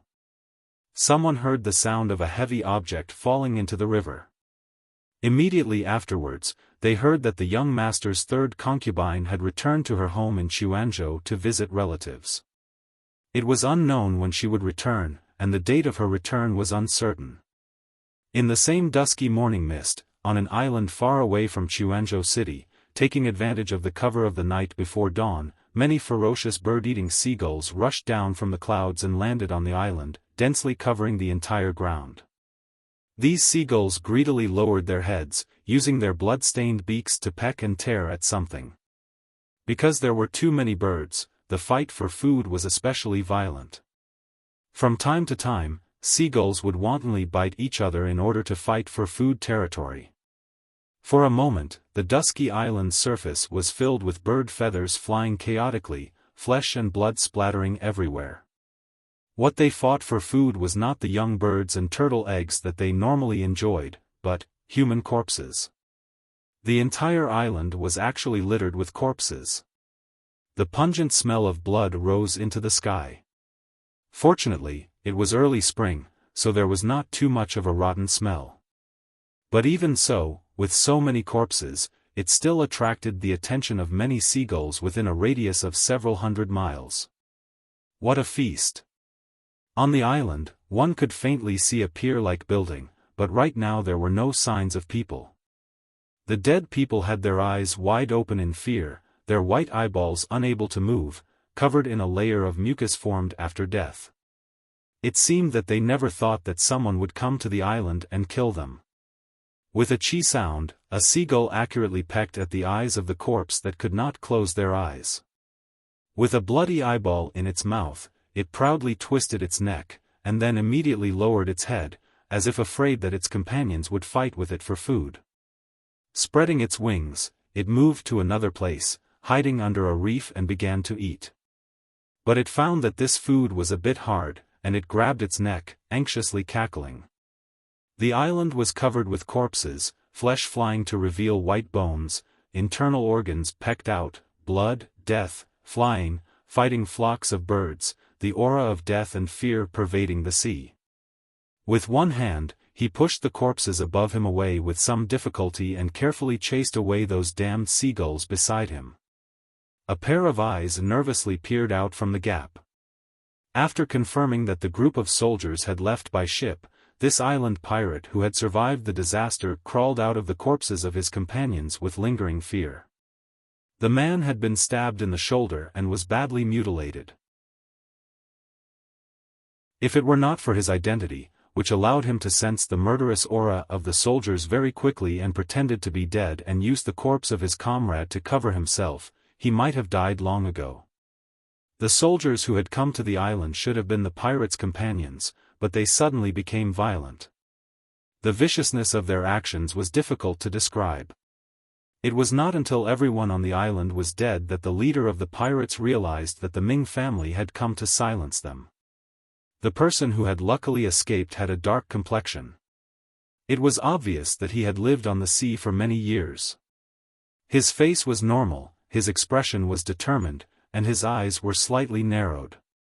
After experiencing such a disaster, he did not seem to panic.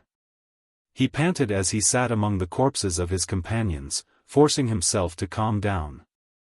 He tore off the clothes of his companions beside him and tightly bandaged his own wounds. Then, he began to get up and search for fresh water and food on the island.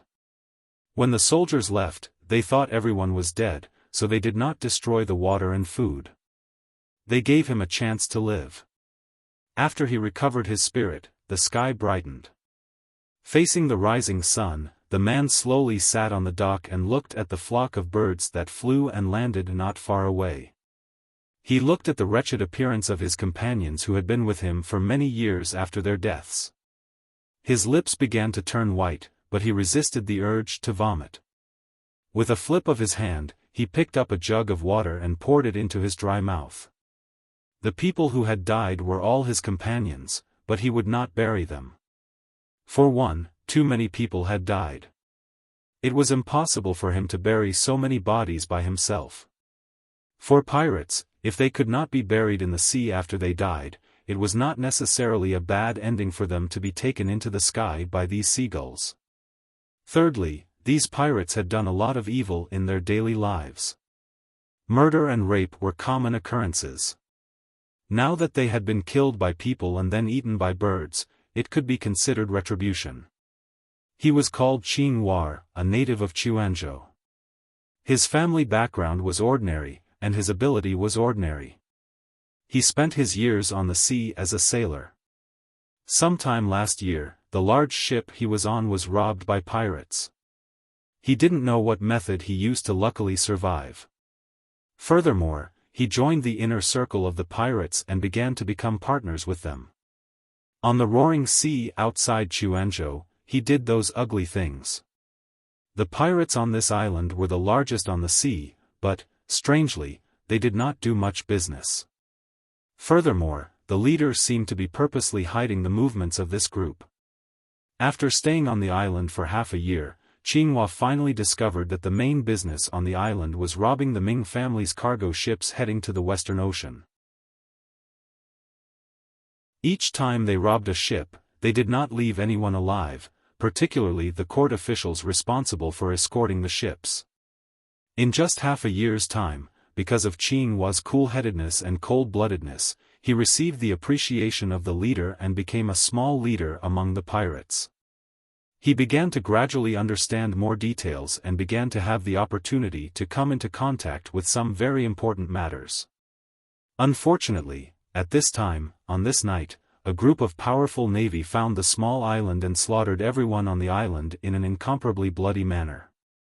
The morning sun brushed against his face, but it was not refreshing because he was surrounded by dead bodies and flesh. Qing Hua's throat gurgled. He recognized the pirate not far in front of him who was being eaten by birds on his thigh. It was Kai Zi, who lived in the same cave as him. Qing Hua's eyes blinked weakly and stood up with some difficulty. He walked to the side of Kai Zi's body and used the wooden stick in his hand to chase away the wretched seagulls. Looking at Kai Zi's body, he was speechless for a moment.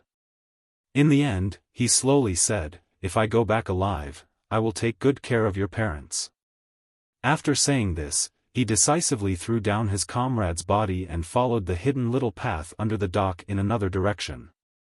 The ships on the island had all sunk, but the pirate leader had left a backup plan there. He didn't know if the wooden boats were still there. Qinghua did not walk quickly, but he was particularly determined. He had to quickly return to land. Although he had survived, the subsequent reports had not been sent out. The commissioner's side should already be anxious. As he walked, he wiped away his tears and forced himself not to turn his head to look. Although the pirates behind him all had their own paths to death, after being together for half a year, even if he had a heart of stone, he still couldn't help but have some feelings. At this moment, a flame of anger rose in Qing Hua's chest. He was about to get proof that the Ming family was colluding with the pirates. That group of soldiers last night had a powerful battle power. Just which faction did they belong to? Since they had come to the island to silence witnesses, it had to be some big shot in the military who could mobilize the powerful navy along the coast. Was it the Yi family? However, he did not have the right to make a judgment. He only hoped to quickly send this report back to Suzhou. The crying Qing Hua was one of the 5 crows of the 4th Bureau of the Overwatch Council stationed in Quanzhou.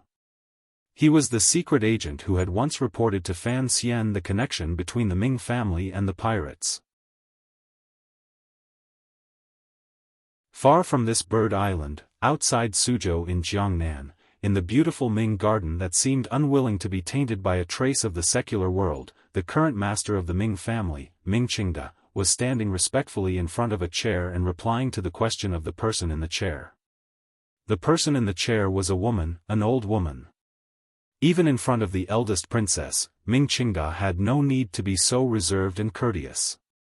In front of this old woman, he had to lower his head because this old woman was the true most powerful person in the Ming family, the matriarch, his birth mother.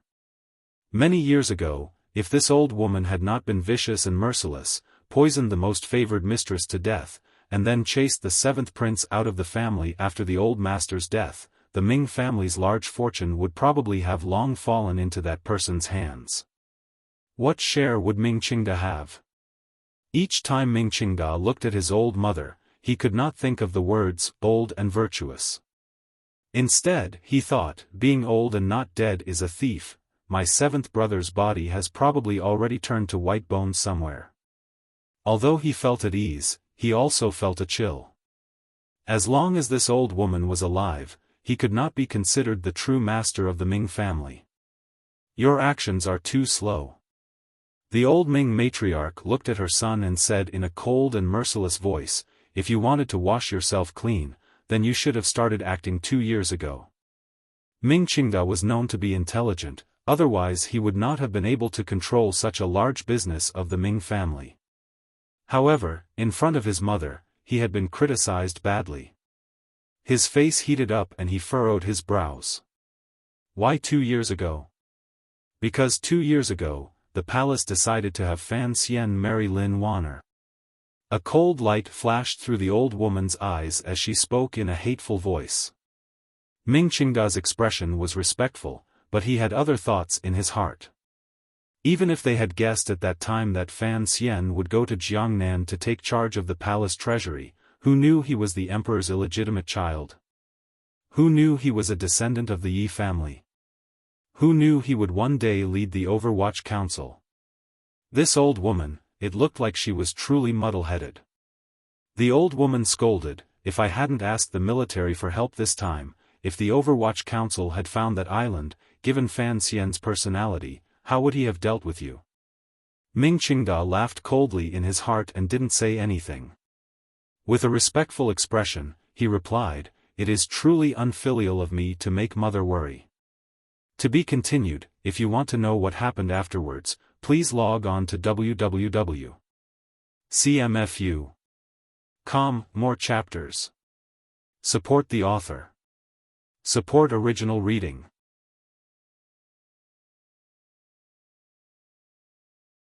Chapter 361. Time is very messy right now, so it is even messier. P.S. After lunch in the underground tunnel, I saw a few people playing chess to swindle money. I saw one person fall for the trick and move a chess piece. I spoke too much and was glared at by the hidden chess piece. I am not in a good mood and feel inferior because I don't know how to use tyrannical zhenqi. These chapters are instructions. I want to learn this writing method. I don't know how it will turn out. How is Lanshi today? The old Ming matriarch looked at her son coldly and was concerned about her grandson. Ming Qingda narrowed his eyes and said, the child knows what is important. Besides, he has treated her well these few years. Men, the old Ming matriarch said mockingly. In the end, they are all like this. The old woman thought for a bit and then shook her head. Have Lanshi have less contact with Master Yuan? A few days ago, I heard that the imperial envoy's student was opening a brothel in the city.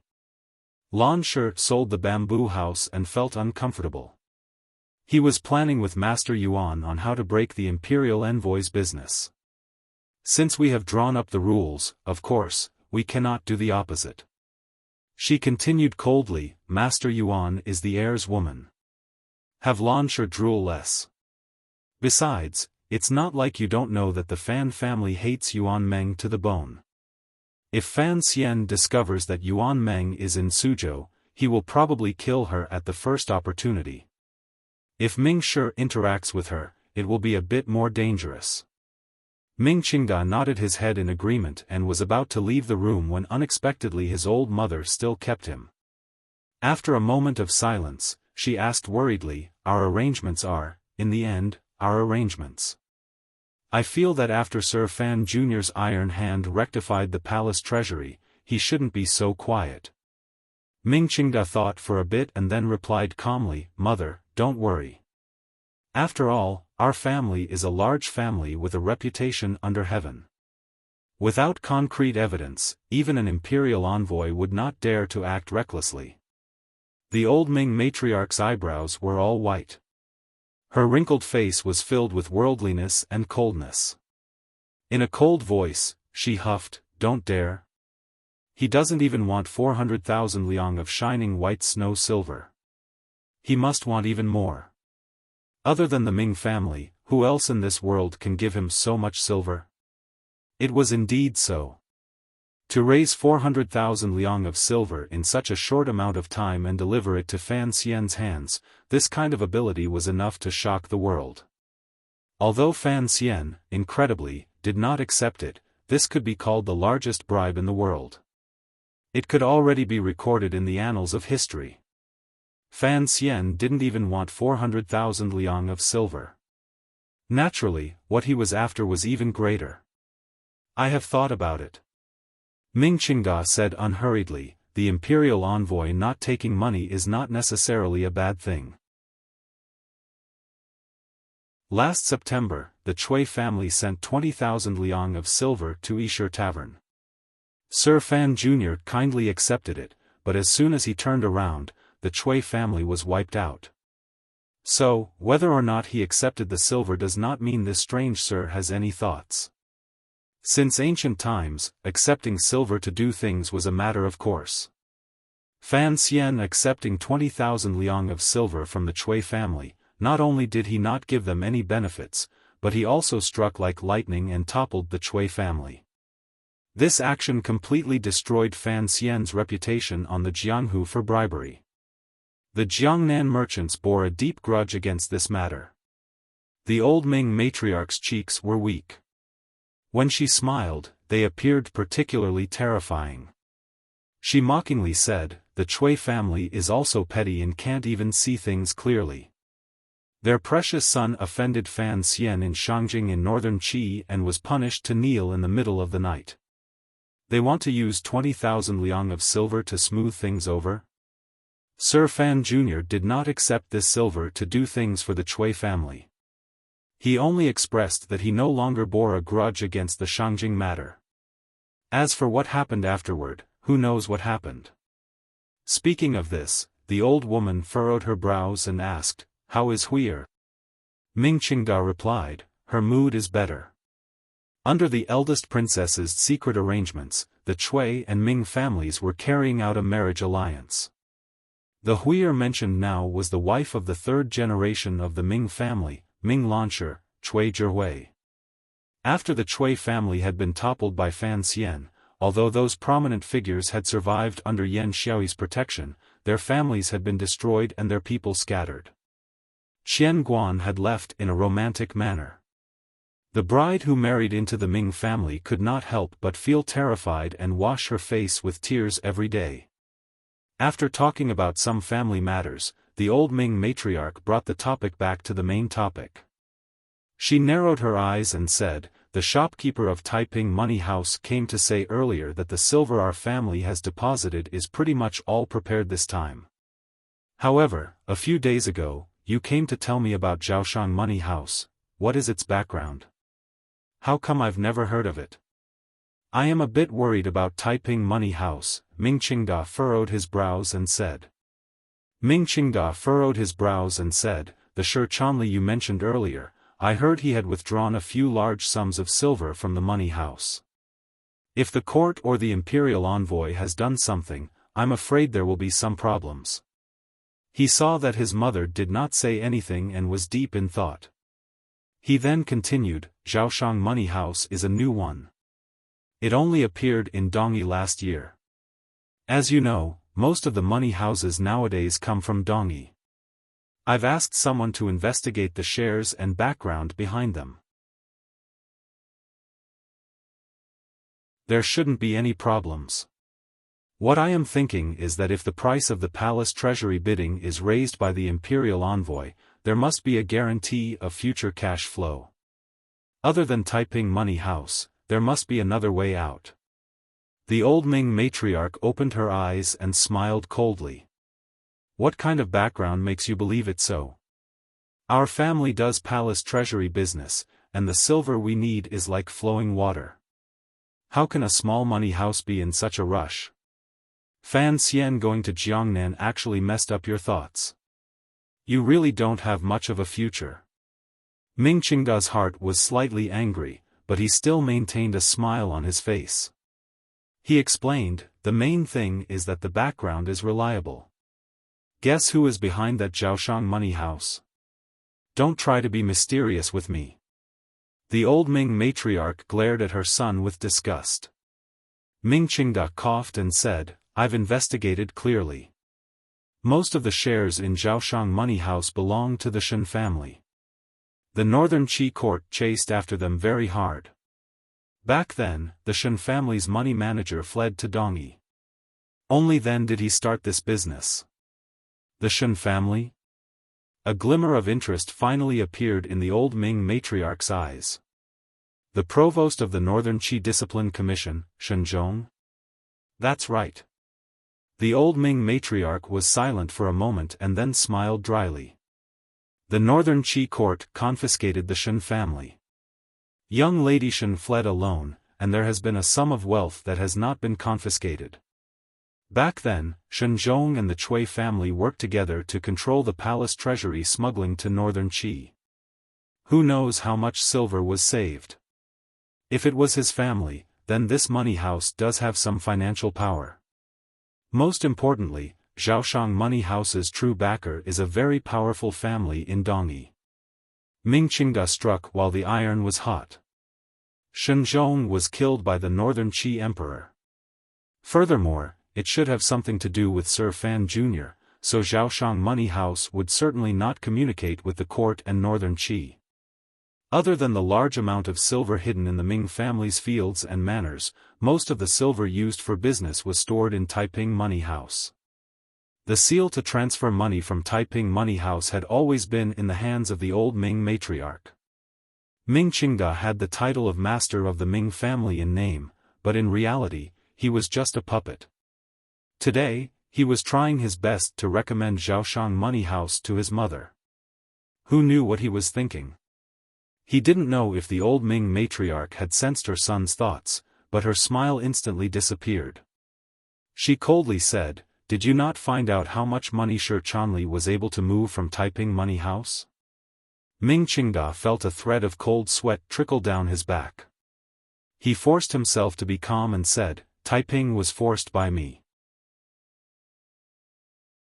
Their old shopkeeper had no choice but to break the rules and give me an actual number. I'm not sure where the silver Shi Chanli was able to get came from, but it should be from the Fan family. The total number should be around 50,000 liang. The old Ming matriarch huffed coldly and didn't speak. She only stared at her son. Ming Qingda became more and more nervous. After an indeterminable amount of time, the old Ming matriarch sighed and said, Let's not rush to contact Zhaoshang. First, Shi Chanli doesn't have much silver to move. It's not enough to make trouble for us with the bidding. Second, behind Taiping Money House is Siga Jian, that strange old creature. What this money house cares about the most is credibility.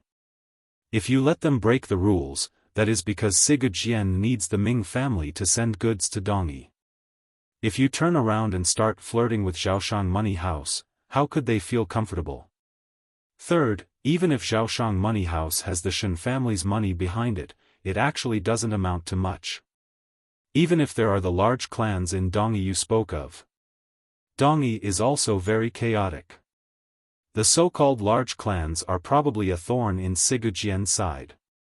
Why should we offend Siga Jian? Ming Qingda raised his head as if he hadn't expected his mother to speak to him so warmly. The old Ming matriarch finally came to a conclusion. We can have some small dealings with Zhaoshang Money House. As for the palace treasury, we must still go through Taiping Money House to be on the safe side. Ming Qingda didn't say anything more. He always felt that behind his mother's warmth hid a knife that could kill without seeing blood. However, he was still not satisfied in his heart. In doing business, capital was important. If everything was placed in Taiping Money House, how could that work? There was a slight deviation in the judgment of mother and son. It was this deviation that led to the troublesome matters later on. If the imperial envoy can tolerate our family for a few years, then we will do as you say and continue like this. If he must destroy the Ming family, you know what to do. Ming Qingda bowed his head in acknowledgement. After a moment of silence, he said, the Juanshan conference is next month. I'm afraid there won't be enough time. The old Ming matriarch looked at him coldly. Killing people is not an urgent task. As for the Juanshan conference, the Ming family has raised the Jiangnan martial world for so many years and protected them under the eyes of the court for so many years. Shouldn't they have some repayment? The killing people in these words referred to killing Fan Xian. The Juanshan conference was definitely not the martial arts conference that Zhou Lei had once wanted to use against Fan Xian. There were so-called Jianghu in the Qing kingdom, but the true Jianghu was definitely not like the plain beside West Lake. There were so-called aces in the wilderness. Aces at the level of the old Jiangnan water bandits were hidden in who knew how many places. The so-called Juanshan conference was the true gathering place for these so-called aces of the Jianghu. The Juanshan conference was never known by others. No one knew exactly how powerful it was. If Fan Xian truly wanted to exterminate the Ming family, a large family that had lasted for hundreds of years would naturally have a way to counterattack. Particularly at the moment, the shadows and professional assassins of the 6th Bureau were all over Jiangnan playing hide-and-seek with the Dongyi swordsmen. The defense around Fan Xian was not as tight as it looked. Ming Qingda clearly did not agree with this suggestion and said with slight mockery, "I don't believe the Juanshan conference can kill someone that even Dongyi can't kill.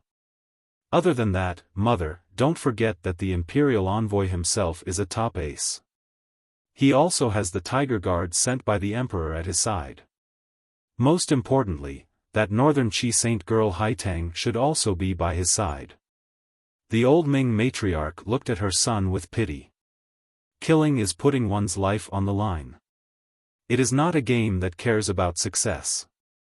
If someone wants to kill our entire family and you are still considering whether or not you can kill them, then you will never have the chance to kill them. Ming Qingda smiled bitterly and replied, "Even if we can kill Fan Xian, so what? The emperor is angry and the world is shocked. Can the Ming family survive? Naturally, we have to do it flawlessly and give the people of the world a convincing answer," the old Ming matriarch said coldly. If Fan Xian can be killed, naturally, it will be Dongyi's Sigu Jian who did it. What does it have to do with the Ming family? In any case, Sigu Jian has taken the blame many times these years. One more doesn't matter. Ming Qingda mockingly said, "Perhaps this excuse can only fool us, but it cannot fool the people under heaven, much less the Overwatch Council and the Emperor." If Fan Xian can be killed, the old Ming matriarch said expressionlessly, "Of course, it would be best if peace could be maintained. But, if that day truly comes, I believe that the wise emperor of the Qing court will not shake the entire Jiangnan and the foundation of his rule for the sake of a dead illegitimate child. If the matter can be suppressed to the smallest degree, the emperor will certainly suppress it. A living Fan Xian is more valuable than 10 Ming families, but 10 dead Fan Xian cannot compare to a broken Ming family. The emperor does not like the Ming family, but he cannot destroy the Ming family. Thus, the emperor only hopes that this time, Fan Xian will be able to seize the Ming family completely into the hands of the court. If you can understand this, then I can rest assured in handing this family to you." A glimmer of hatred rose to the old Ming matriarch's face. "When the time comes, I will throw in my life." Ming Qingda's feelings were mixed. Crying, he said, "Mother, what unlucky words are you saying?" He laughed coldly in his heart. The old woman was indeed old to be so muddle-headed in seeing things. If she really killed Fan Xian as she said, how could the emperor give the Ming family a way out? Throw in your life? Do you really think your old life is so valuable? To be continued. If you want to know what happens next, please log on to www.cmfu.com. More chapters. Support the author. Support original reading.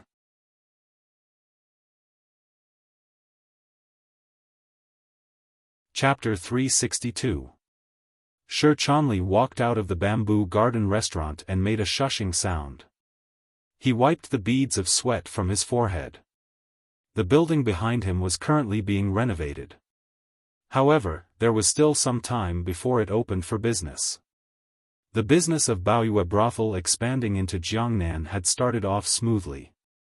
However, there had been a small problem with the matter of buying girls in Suzhou. Although they had relied on the third prince's power and influence, they had not been able to invite any of the popular girls. Every time he thought of this matter, Shi Chanli felt a headache.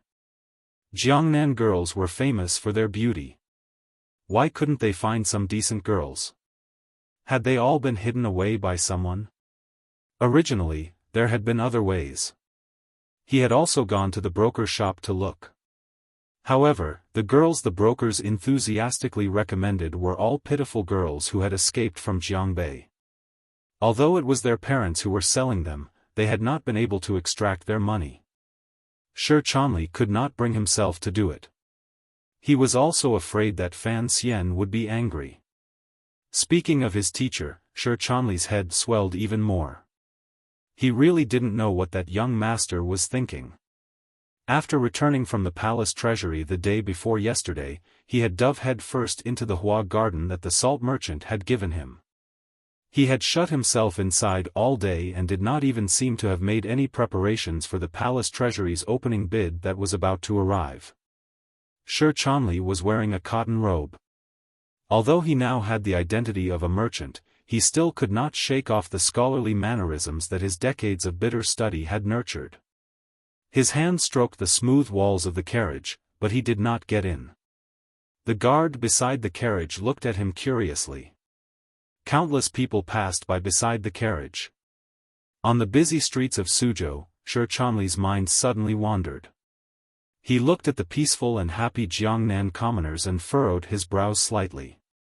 Thinking back to what had happened this year, he suddenly felt a glimmer of fear toward his own choice. After Yang Wanli's conversation in Hangzhou, although these people still saw Fan Xian as their leader and firmly headed toward that unknown future, Shi Chanli was different from those three schoolmates.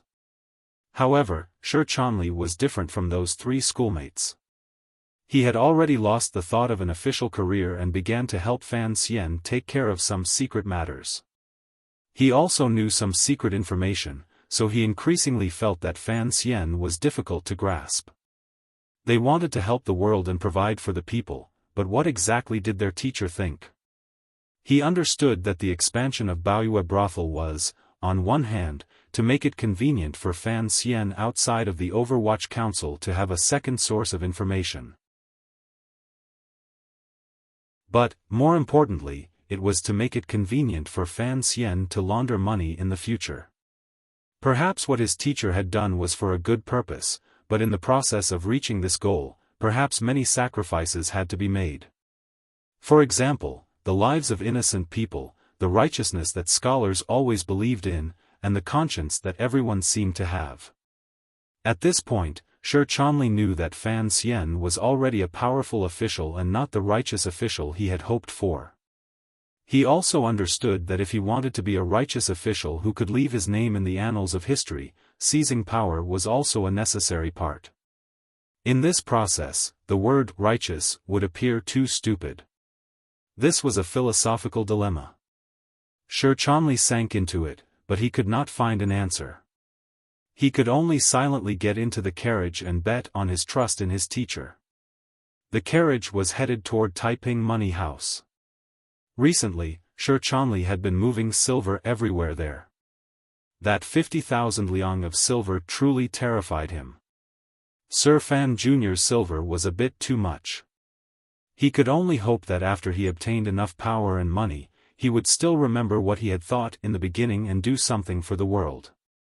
I know very well what I am doing. Fan Xian looked at Yang Wanli in front of him with a calm expression.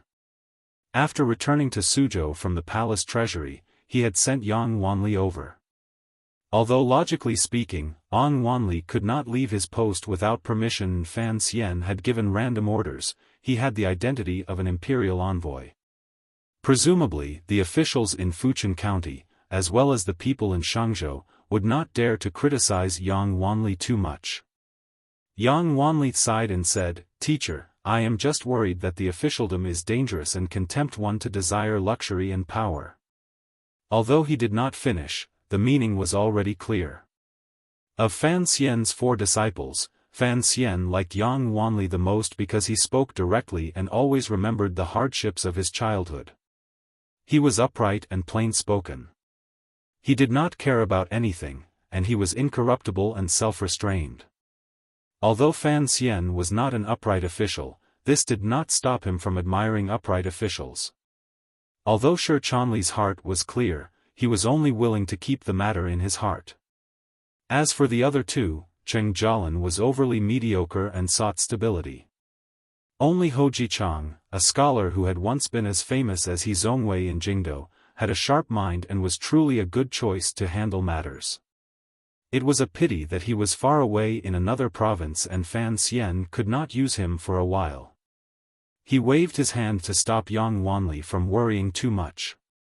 He smiled and said, "My nature is firm, why would I need you to worry? Don't always be afraid that I will slide into the abyss of evil. Once I get used to the darkness, I won't be able to see the light." Yang Wanli was slightly startled. He then thought about what kind of person his teacher was. How could he be so useless? Perhaps he had been worrying too much.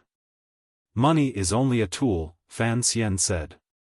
Anyone who is greedy will always need to use money to exchange for some kind of physical or psychological pleasure. For a person who has enough money, greed for money, if it is not to count silver, then it must be for some other purpose. Yang Wanli shook his head and said, "Greed is difficult to satisfy. There are too many such things in the world." Although Fan Xian often said strange words, Yang Wanli was already used to it. In any case, he understood the general meaning. "I'm not a eunuch," Fan Xian said with a smile. "I don't have any special interest in things like silver." Yang Wanli smiled bitterly and thought, if you don't love silver, then why use Shi Chanli's name to run a brothel? In particular, the operation against the Ming family and the palace treasury this time was clearly to steal silver. When the time came, how much would be handed back to the court? Fan Xian completely ignored his student's silent criticism and said straightforwardly, "I called you over this time because there are some things I need to tell you." Although Yang Wanli disapproved of some of Fan Xian's methods of doing things and felt conflicted in his heart, for the things Fan Xian gave him, as long as they did not violate the law, he would carry them out with great care and effort. "Please give me your orders."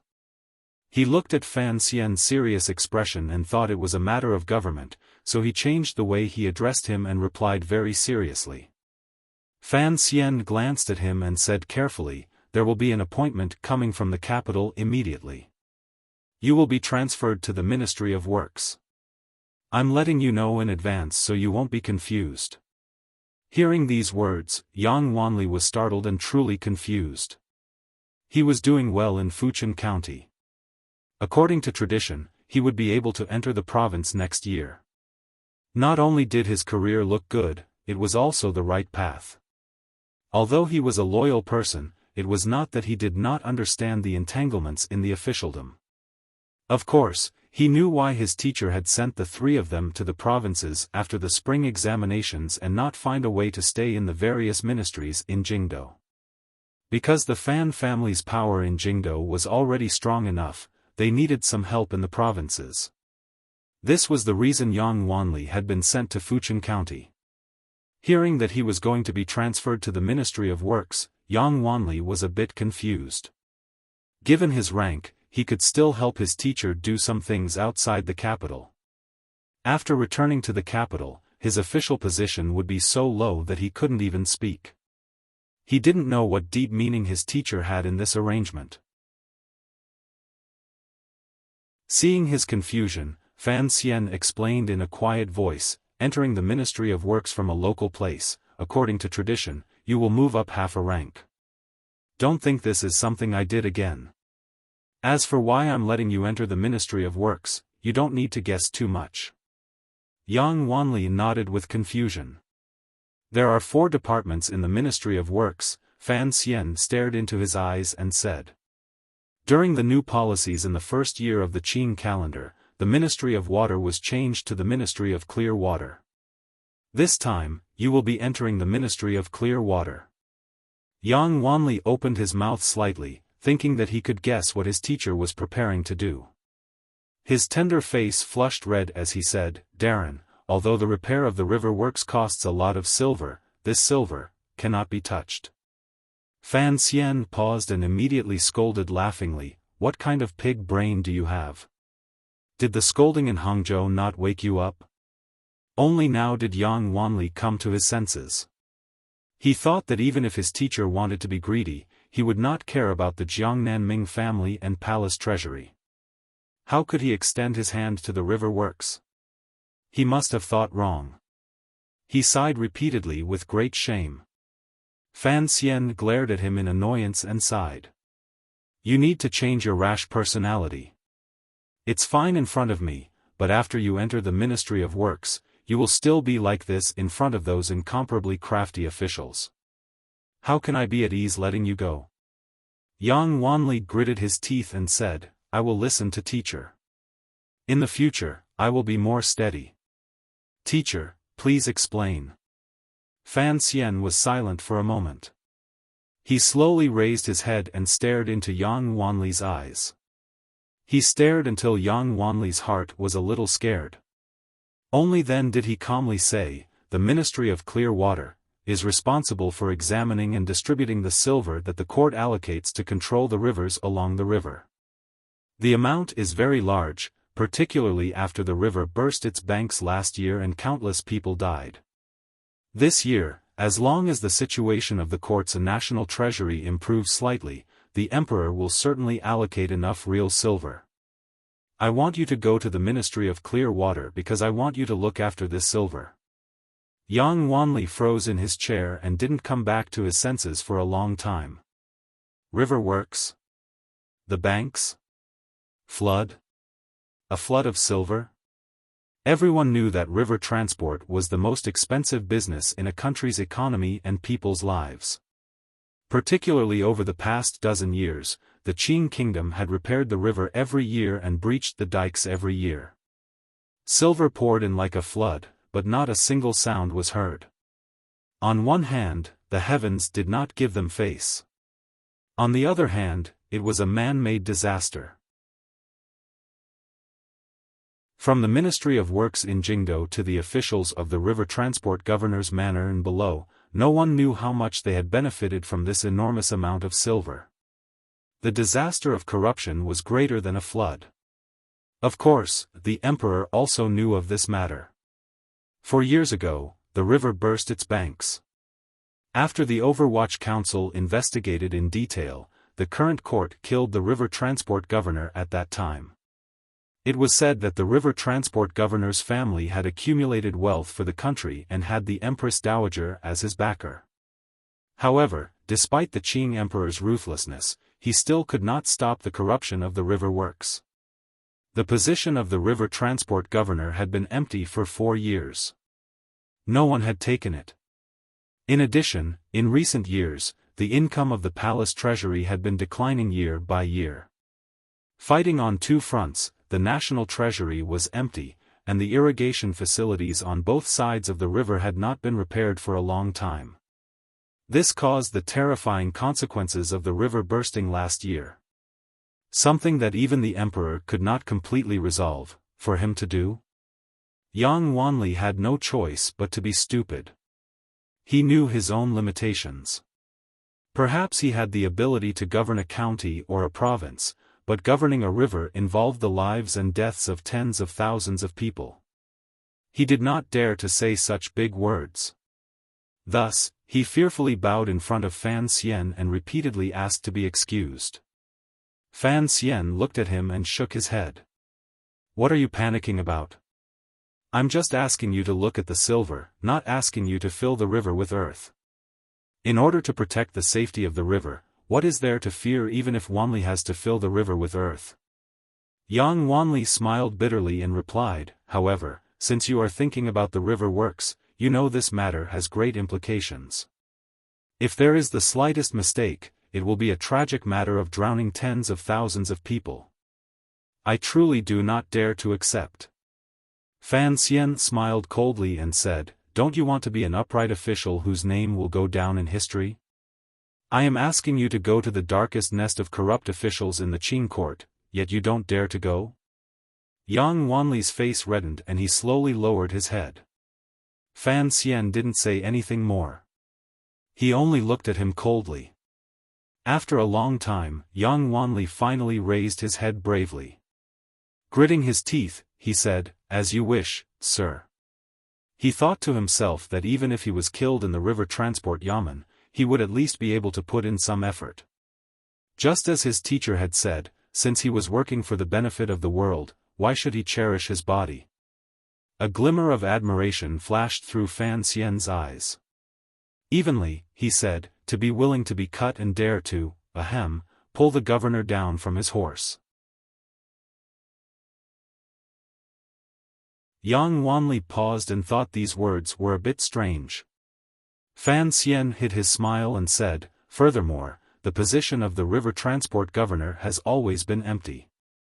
With the Fan family and the Overwatch Council watching you, although the river transport yamen is as deep as a dragon's pool, if those corrupt officials want to use underhanded methods to deal with you, they will have to see if I agree or not."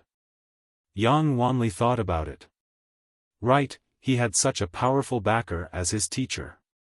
Why would he be afraid of those people? His mood changed quickly. An eager expression immediately rose to his face. It was as if he was ready to rush back to Jingdo to report and then quickly rush to the banks of the river to see if the court silver was being spent properly. Fan Xian looked at his expression and couldn't resist smiling. Shortly after, he said seriously, "There is one thing you have to remember clearly. Teacher, please instruct me. You can only manage silver, not the river works." Fan Xian looked at him very seriously. Yang Wanli paused slightly. He thought that repairing the river was beneficial to the country and the people, so why couldn't he do it? Fan Xian stared into his eyes and said seriously, "Repairing the river will naturally be done by professional Ministry of Works officials. You just have to make sure the silver is used in the right way. You absolutely cannot manage the river works. In this world, the most terrifying thing is for outsiders to manage insiders. Do you think repairing the river is as simple as filling in the embankments?" Yang Wanli's face revealed an expression that was as it should be. Fan Xian sighed in his heart and warned, "I'm letting you go to the Ministry of Works because of your clear-headedness and sincerity. You can't tolerate sand in your eyes.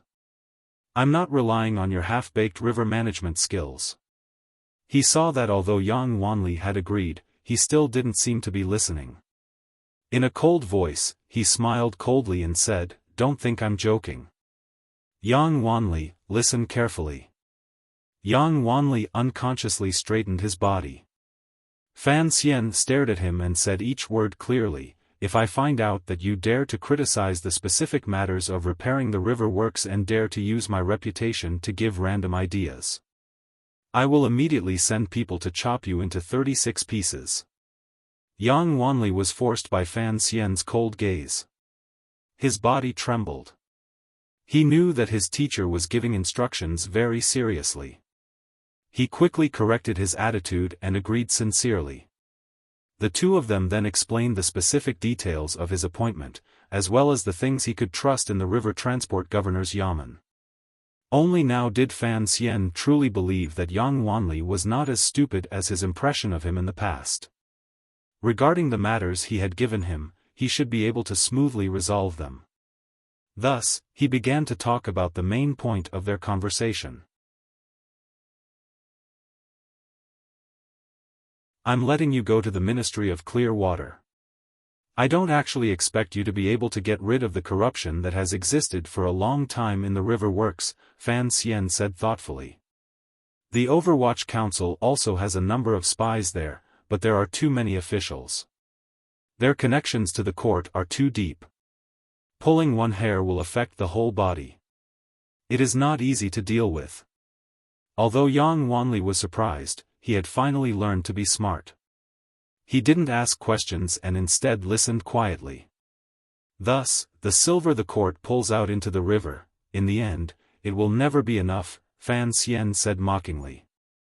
Regardless of whether you believe it or not, in the end, it will become such a situation. Even if the emperor pulls out 2 million liang of silver, the Ministry of Works will still cry that it is not enough.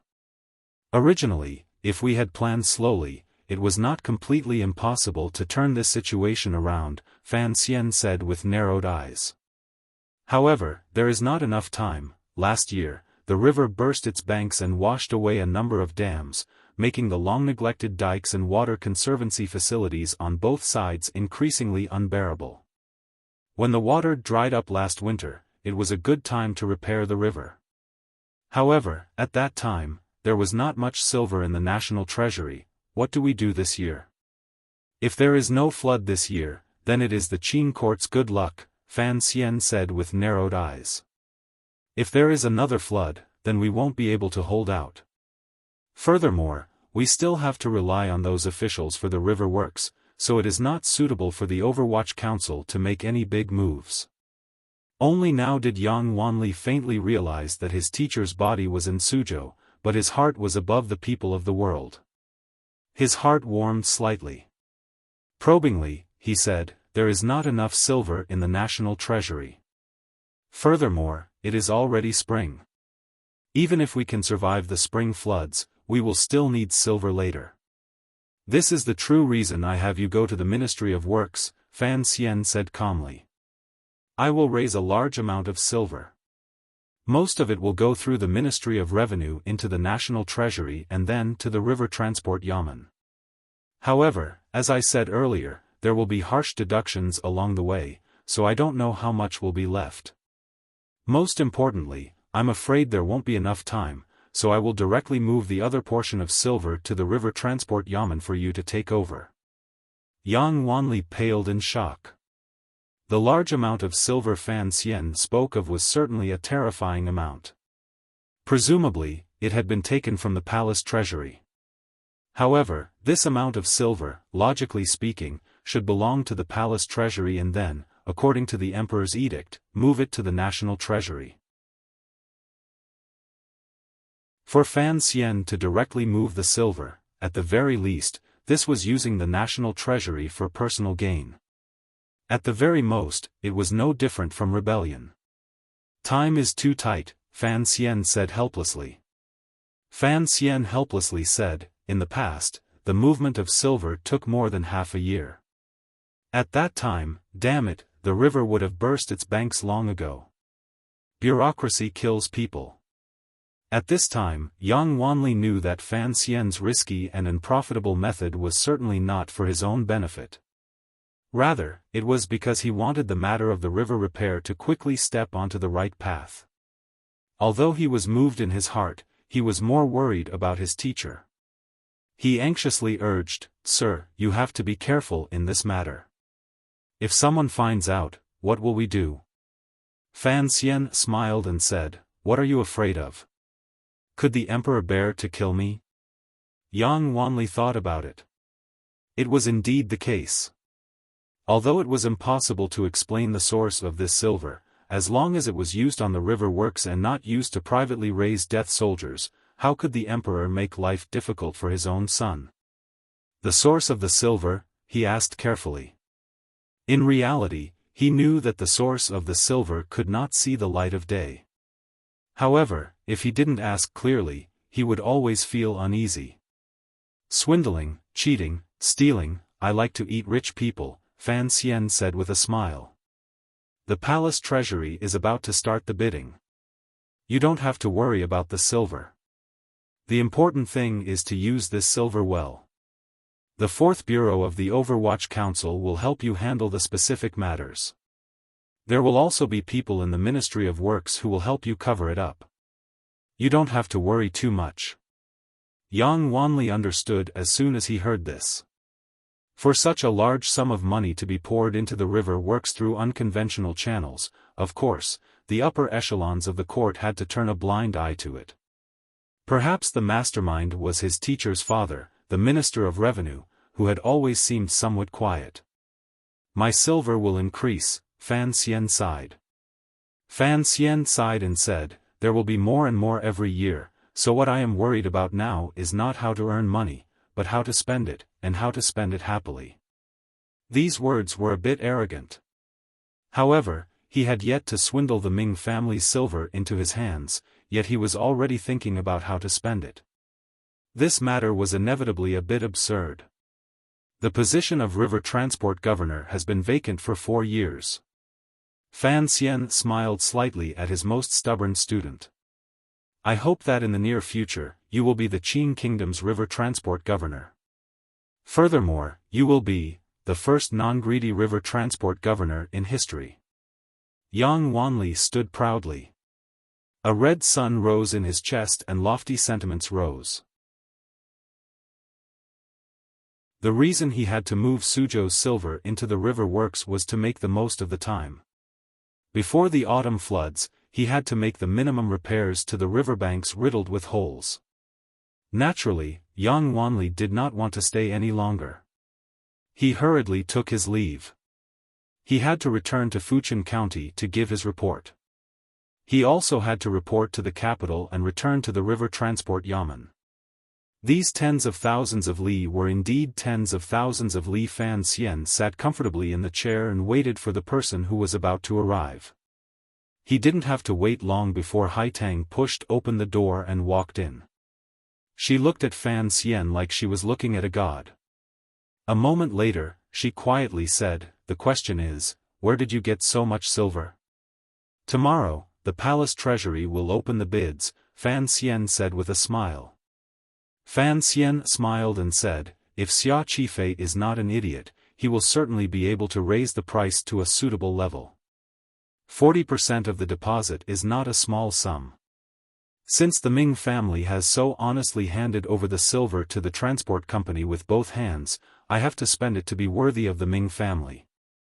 Haitang shook her head and said, the imperial censor has already come from the capital. The Jiangnan governor's manor will also send people to listen. You won't be able to move much of this silver. She continued, even if Xia Qifei is able to take over the Cui family's route, it will still take at least 7 months for the goods to turn into cash. Fan Xian smiled and gazed at the girl. In any case, it is to transport goods to the north. In any case, your emperor is going to pay up. Furthermore, my transport company Yamen has enough silver stored away. After the matter is settled, I will transfer some silver from Taiping Money House to use first. Presumably, you won't have too many objections. Haitang immediately smiled bitterly and said, that is not bad. It is only 7 months. You can always pay it back. However, the emperor does not know of your arrangements. Furthermore, using the silver that the Qi internal court has worked so hard to save for so many years to build a river for the Qing kingdom, no matter how you look at it, this cannot be justified, right? This matter could not be justified. If the clever little emperor of northern Qi knew of Fan Xian's way of playing, he would probably be so angry he would vomit blood. Fan Xian spread out his hands and gazed at Haitang with a compassionate expression. Duo, you once said that the people of the world are all favored by heaven. We have to treat them as people. If the river bursts its banks and drowns the Qing people, are they not people? Do you have the heart to watch this happen? The silver of the northern Qi internal court, the silver of the Ming family, the silver of the court, are they not all the silver of the people of the world? I am only taking a great risk to use it on the people of the world. What is wrong with that? Haitang smiled slightly and nodded. Of course, it is not bad to use the silver of the people of the world on the people of the world. However, if in the future there is a time of famine in the Qi territory, I hope that Sir Fan will not be stingy with your assistance. Fan Xian didn't even think about it. With a smile on his face, he said, of course. It seemed that Haitang had not expected him to answer so quickly. She couldn't help but freeze to the spot. She didn't know if he truly thought this or if he was just casually making a joke. After all, there were too few people in this world who truly did not have the concept of a country. Haitang shook her head and said, "Let's not talk about the matter of silver for now. However, you truly surprised me today. I have seen many officials and powerful officials who are greedy for silver, but I truly did not think that you would use your greedy silver on such a matter." Fan Xian slowly raised his head and said with a not quite there smile, "Is it hard to understand?" In reality, it is very easy to understand. Just as I said to Wanli earlier, silver is only a tool. It is only a method used to obtain physical and psychological pleasure. Earning silver is difficult, and spending silver is even more difficult. How can one spend it comfortably? Some people like to buy horses, some like to buy beautiful women, some like to buy manors to become landowners, and some like to buy official positions. And, for me, these are all too simple matters, Fan Xian continued.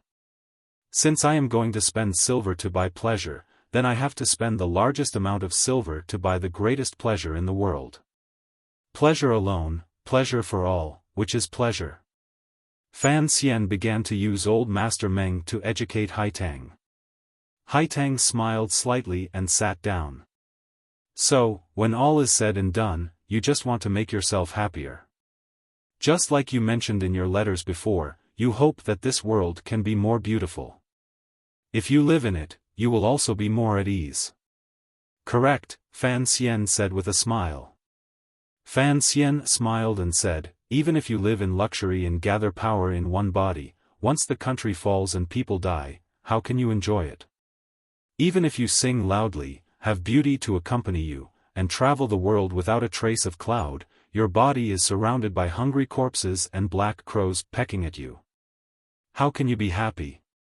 Raising a dog to bite people and laughing loudly, this is a very low-quality life of a hedonistic young master. I cannot be happy." In the end, he came to a conclusion. One person is good, but tens of thousands are not. This is not good, only when everyone is good is it truly good. Haitang stared into his eyes and suddenly shook her head helplessly. "I really don't know which of your words are true and which are false. Just what kind of person are you?"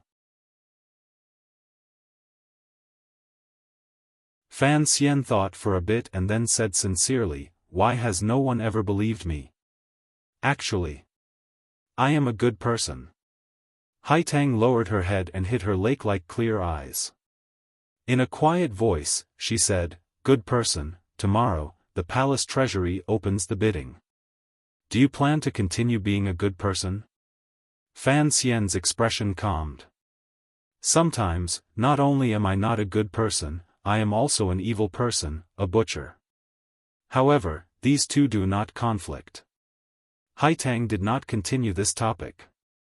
She seemed to ask very casually, "These 2 mornings, you have begun to resume your cultivation again. Is the condition of your zhenqi better?" In reality, starting from the lakeside in the west of Hangzhou, Fan Xian's daily routine meditation at dawn and dusk had begun to recover. However, for some reason, he unconsciously avoided Haitang. It was as if there were some things he was hiding from her. Now that Haitang had asked this to his face, Fan Xian did not respond. He only smiled and shook his head. Haitang smiled faintly and asked again, "The idea of spending money you spoke of earlier is indeed new. However, there are many injustices in the world, and there are many poor and needy people. Why did you choose the river works first? Charitable halls will gradually open in various places. The court will think of a way to settle the refugees in the Jiangbei area. The emperor and I have discussed this before," Fan Xian said calmly. "I must hold at least a portion of the palace treasury silver in my own hands and then use it to do some appropriate things. Is this the last wish of some elder?" Haitang asked curiously. Fan Xian smiled and didn't say anything. "You still haven't answered me. Why did you choose the river works first?" Fan Xian still did not answer. A picture appeared out of thin air in his mind. In the picture, a beautiful yellow-robed woman was standing on a rock by the river. Her face was full of worry as she looked at the ferocious flood dragon in the river and the laborious commoners on the other side of the river bank. "Rest first," he said quietly. "Tomorrow, the palace treasury opens. There is still a battle to fight. Please, everyone, vote for me. The situation is tense, and the mood is exciting. It is as if I have returned to the month of the new book. Scratch my head. The month of the new book is actually being nagged at by the situation of the battle is not as tense as it is now. To be continued. If you want to know what happens next, please go to www.cmfu.com. There are more chapters. Support the author. Support the original reading. You're tuning into the Xiaofan's Wuxia Tales YouTube channel. Don't forget to subscribe and join us on this journey to catch the most captivating stories.